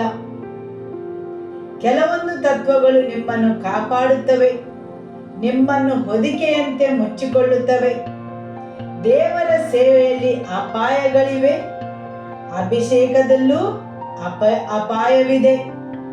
ಕೆಲವೊಂದು ವಿಷಯಗಳನ್ನು ಅವುಗಳು ನಾಶಗೊಳಿಸುತ್ತವೆ. ದೇವರು ಪ್ರೀತಿ ಸ್ವರೂಪನಾಗಿದ್ದಾನೆ. ಜನರು ದೇವರ ಆ ಪ್ರೀತಿಯ ಒಂದು ಅಂಶವನ್ನು ಮಾತ್ರ ನೋಡುತ್ತಾರೆ. ಹೌದು, ಆತನು ಆಶೀರ್ವಾದಿಸುತ್ತಾನೆ, ಆತನು ಪ್ರೀತಿಸುತ್ತಾನೆ, ಅದು ಮಾತ್ರ ಜನರಿಗೆ ತಿಳಿದಿದೆ. ಆದರೆ ಅದು ಆತನ ಒಂದು ಅಂಶ ಮಾತ್ರ. ಸರಿಯಲ್ಲವೇ? ಆಮೇನ್. ಹೌದು, ಬಂಡಾಯದ ಸ್ವಭಾವವು ನಿರ್ದಿಷ್ಟ ಗುರಿಯನ್ನು ತಪ್ಪಿಸುತ್ತದೆ. ಅವರ ಸ್ವಂತ ಮಾರ್ಗಗಳು ಜನರ ನಿರ್ದಿಷ್ಟ ಗುರಿಯನ್ನು ತಪ್ಪಿಸುತ್ತದೆ. ಅರಸನು ಎಂದಿಗೂ ಪಳಗಿಸದ ಕತ್ತೆಯ ಮೇಲೆ ಕುಳಿತುಕೊಳ್ಳುವುದಿಲ್ಲ ಅಥವಾ ಕಾಡು ಕತ್ತೆಯ ಮೇಲೆ ಕುಳಿತುಕೊಳ್ಳುವುದಿಲ್ಲ. ನನ್ನನ್ನು ಮತ್ತು ನಿಮ್ಮನ್ನು ದೇವರು ಕರೆದಿದ್ದಾರೆ ರಾಜಾದಿರಾಜನನ್ನು ಹೊತ್ತುಕೊಳ್ಳಲು. ಆಮೆನ್. ಹಾಲೆಲೂಯ. ಹೌದು, ಆತನು ನಮ್ಮನ್ನು ಕರೆದಿದ್ದಾನೆ ರಾಜಾದಿರಾಜನನ್ನು ಹೊತ್ತುಕೊಳ್ಳಲು. ಆದುದರಿಂದ ಆತನು ಎಂದಿಗೂ ಪಳಗಿಸದ ಕತ್ತೆಯ ಮೇಲೆ ಕುಳಿತುಕೊಳ್ಳುವುದಿಲ್ಲ. ಆತನ ಮಾತನ್ನು ಕೇಳದವರ ಮೇಲೆ. ಸರಿಯಲ್ಲವೇ? ಆಮೇನ್. ದೇವರು ನಿಮ್ಮ ಸಾಮರ್ಥ್ಯವನ್ನು ನೋಡುವುದಿಲ್ಲ, ಆದರೆ ಆತನು ನೋಡುವುದು ನಿಮ್ಮ ವಿಧೇಯತೆಯನ್ನು, ಶರಣಾಗುವುದನ್ನು ಮತ್ತು ನಿಮ್ಮ ಲಭ್ಯತೆಯನ್ನು. ಆಮೆನ್. ಹಾಲೆಲೂಯ. ಆತನ ಮುಂದೆ ನಡೆಯುವುದನ್ನು, ಆತನ ಮುಂದೆ ನಿಂತುಕೊಳ್ಳುವುದನ್ನು ಆತನು ಬಯಸುತ್ತಾನೆ. ಆತನ ಸಮಯಕ್ಕಾಗಿ ಕಾಯುವುದನ್ನು, ಸಹನೆಯಿಂದ ಕಾಯುವುದನ್ನು. ಹಾಲೆಲೂಯ. ಒಬ್ಬನನ್ನು ಅಭಿಷೇಕಿಸಬಹುದು ಮತ್ತು ಆತನನ್ನು ತಿರಸ್ಕರಿಸಬಹುದು. ಇದಕ್ಕೆ ಅರಸನಾದ ಸೌಲನು ವಿಶಿಷ್ಟವಾದ ಉದಾಹರಣೆಯಾಗಿದ್ದಾನೆ. ಹೌದು, ಅವನು ಅಭಿಷೇಕಿಸಲ್ಪಟ್ಟವನು ಮತ್ತು ತಿರಸ್ಕರಿಸಲ್ಪಟ್ಟವನು. ಸರಿಯಲ್ಲವೇ? ಹೌದು. ಯಾಕೆಂದರೆ ಕೆಲಸ ಕಾರ್ಯಗಳನ್ನು ಸಾಧಿಸಲು ಅವನು ಅವನದೇ ಮಾರ್ಗವನ್ನು ಹಿಡಿಯುತ್ತಿದ್ದನು. ಅವನು ಮಾಡಿದ ಎಲ್ಲ ಕಾರ್ಯಗಳು ಅವನಲ್ಲಿ ನೆಪಗಳಿರುತ್ತಿದ್ದವು, ಆದರೆ ಆ ನೆವನಗಳು ಅವನನ್ನು ಕಾಪಾಡಲಿಲ್ಲ. ಆದರೆ ನೈತಿಕತೆ ಮತ್ತು ನಿರ್ದೋಷ ನಿಮ್ಮನ್ನು ಕಾಪಾಡುತ್ತದೆ. ಹಾಲೆಲೂಯ. ಆಮೆನ್. ಸೌಲನು ಸಮುವೇಲನಿಗೆ ಮನವರಿಕೆ ಮಾಡಲು ಪ್ರಯತ್ನಿಸಿದನು, ಆದರೆ ಸಮುವೇಲನು ಹೇಳಿದನು, ನಿನ್ನ ಸಾಮ್ರಾಜ್ಯವನ್ನು ತೆಗೆದುಹಾಕಲಾಗುವುದು. ಆದರೆ ಅದು ತಕ್ಷಣವೇ ಜರುಗಿತೆ? ಇಲ್ಲ. ಹೌದು, ಈ ಒಂದು ವಿಷಯವನ್ನು ಜನರು ಅರ್ಥ ಮಾಡಿಕೊಳ್ಳುವುದಿಲ್ಲ. ಆದುದರಿಂದ ಅನೇಕ ಸಲ ಜನರು ಈ ವಿಷಯವನ್ನು ಲಘುವಾಗಿ ತೆಗೆದುಕೊಳ್ಳುತ್ತಾರೆ. ಹೌದು, ಅದೇ ಕ್ಷಣದಲ್ಲಿ ಅವನ ಸಾಮ್ರಾಜ್ಯವನ್ನು ಅವನಿಂದ ಕಿತ್ತುಕೊಳ್ಳಲಾಗಿದೆ. ಆದರೆ ವಾಸ್ತವವಾಗಿ ಇನ್ನೂ ಕೆಲವು ಸಮಯ ಅವನು ಅರಸನಾಗಿ ಆಳಿದನು. ಸರಿಯಲ್ಲವೇ? ಹೌದು. ಆತ್ಮಿಕ ವಲಯದಲ್ಲಿ ಜರುಗಿದ ಘಟನೆಗಳನ್ನು ನಾವು ಇಲ್ಲಿ ವಾಸ್ತವವಾಗಿ ನೋಡಲು ಸಮಯ ತೆಗೆದುಕೊಳ್ಳುತ್ತದೆ. ಆದುದರಿಂದ ಅನೇಕ ವಿಷಯಗಳನ್ನು ಜನರು ಲಘುವಾಗಿ ತೆಗೆದುಕೊಳ್ಳುತ್ತಾರೆ. ಸರಿಯಲ್ಲವೇ? ಆಮೆನ್. ಇದನ್ನು ಅರಿತುಕೊಳ್ಳಿರಿ. ಜನರು ಅಂತಹ ವಿಷಯಗಳನ್ನು ತಕ್ಷಣವೇ ಜರುಗುವುದನ್ನು ನೋಡದ ಕಾರಣ ಅವರು ಅದನ್ನು ತುಂಬಾ ಹಗುರವಾಗಿ ನೋಡುತ್ತಾರೆ. ಸಮುವೇಲನು ಹೇಳಿದನು, ನಿನ್ನ ಸಾಮ್ರಾಜ್ಯವನ್ನು ಕಿತ್ತುಕೊಳ್ಳಲಾಯಿತು. ಆದರೆ ಸೌಲನು ಇನ್ನೂ ಅನೇಕ ವರ್ಷಗಳು ಅರಸನಾಗಿ ಆಳಿದನು. ಆದರೆ ಯಾವ ಗಳಿಗೆಯಲ್ಲಿ ಸಮುವೇಲನು ಹೇಳಿದನು, ಆತ್ಮಿಕ ವಲಯದಲ್ಲಿ ಅದೇ ಕ್ಷಣದಲ್ಲಿ ಅದು ಕಿತ್ತುಕೊಳ್ಳಲಾಗಿದೆ ಮತ್ತು ಬೇರೊಬ್ಬನನ್ನು ಅರಸನನ್ನಾಗಿ ಅದಾಗಲೇ ಅಭಿಷೇಕಿಸಲ್ಪಟ್ಟಿದ್ದಾರೆ. ಸರಿಯಲ್ಲವೇ? ಆಮೆನ್. ಹೌದು, ಕೆಲವೊಂದು ವಿಷಯಗಳು ಆತ್ಮಿಕ ವಲಯದಲ್ಲಿ ತಕ್ಷಣವೇ ಜರುಗುತ್ತವೆ, ಆದರೆ ನಾವು ಇಲ್ಲಿ ವಾಸ್ತವವಾಗಿ ನೋಡುವಾಗ ತಡವಾಗುತ್ತದೆ. ಆಮೆನ್. ಆದುದರಿಂದ ದೇವರ ವಾಕ್ಯ ಹೇಳುತ್ತದೆ, ದೇವರ ಪರಿಶುದ್ಧವಾದ ಭಯವನ್ನು ಹೊಂದಿರಿ ಎಂದು. ಹೌದು, ಜನರು ಅಂಥ ಘಟನೆಗಳನ್ನು ತಕ್ಷಣವೇ ನೋಡದ ಕಾರಣ ಅವರು ಆ ವಿಷಯಗಳನ್ನು ಹಗುರವಾಗಿ ಕಾಣುತ್ತಾರೆ. ದೇವರು ಆತನ ವಾಕ್ಯಕ್ಕೆ ಸ್ಪಷ್ಟವಾಗಿದ್ದಾನೆ, ಸತ್ಯವಾಗಿದ್ದಾನೆ ಮತ್ತು ನಿಜವಾಗಿದ್ದಾನೆ. ಆಮೆನ್. ಹಾಲೆಲೂಯ. ಆಮೋಸ್ ಅಧ್ಯಾಯ 3 ವಾಕ್ಯ 12.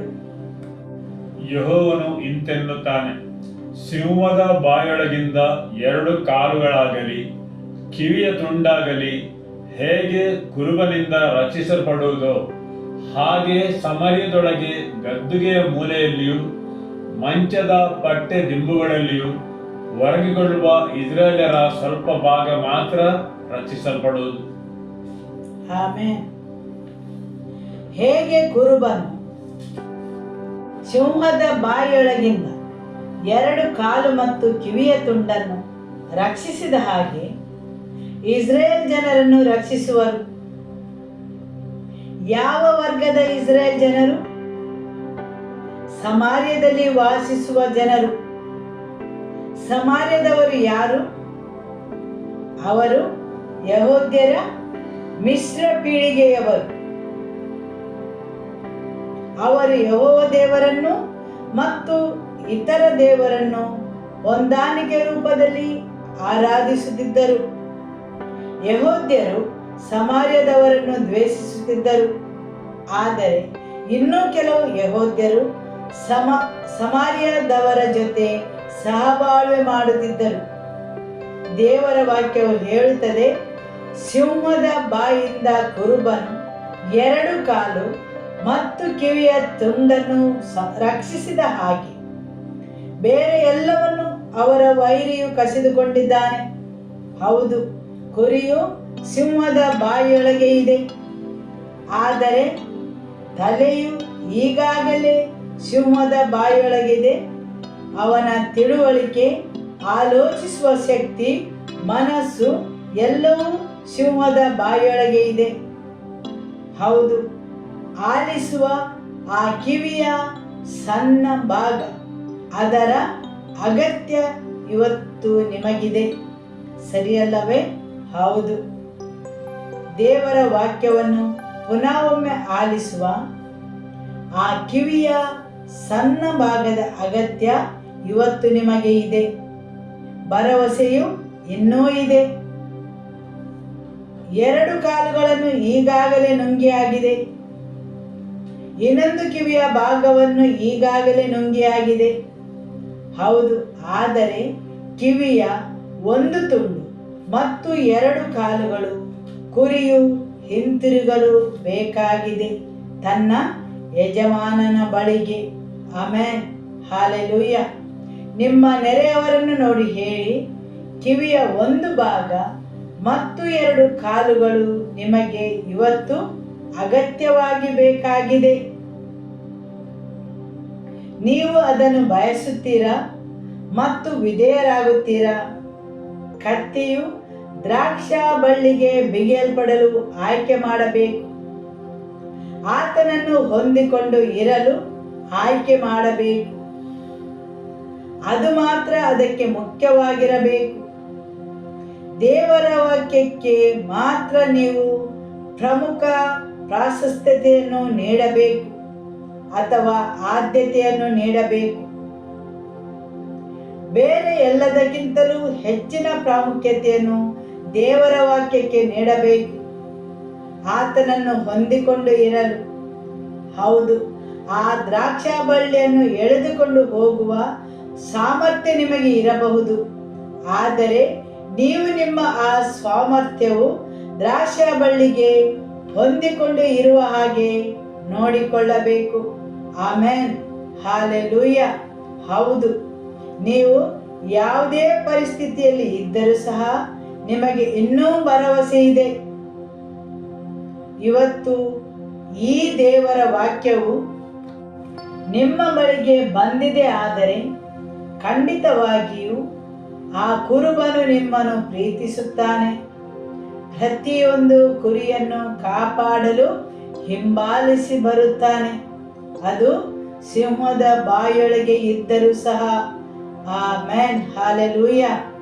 ಅದರ ಬಾಯೊಳಗಿಂದ ಅದರ ಕಾಲುಗಳನ್ನು ರಕ್ಷಿಸಲು ಆತನು ಬಯಸುತ್ತಾನೆ.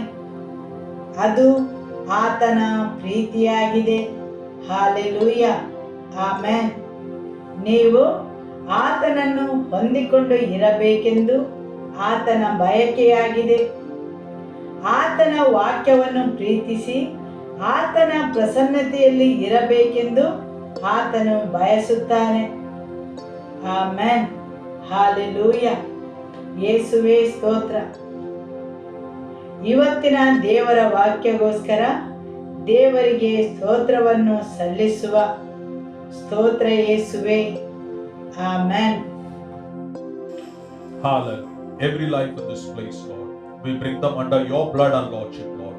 We cancel every claims and every works of the enemy against the lives of your people, Lord, against their advancement, Lord. Oh, every kind of deceptions, Lord, every lies, we are uprooted by the truth of your word, Lord. Let their hearts and their minds to be freed in the name of Jesus. Every life we cover it by your blood, Lord. Continue to build them up for your glory, Lord. In your hands I entrust them, and I bless them in the name of the Father. I bless them in the name of the Lord Jesus, and I bless them in the name of the Holy Spirit. Amen. And may the love of God the Father, may the peace of our Lord Jesus Christ, and the fellowship of the Holy Spirit be with you all. Go in the peace of the Lord be with you. Amen. Hallelujah. Shalom.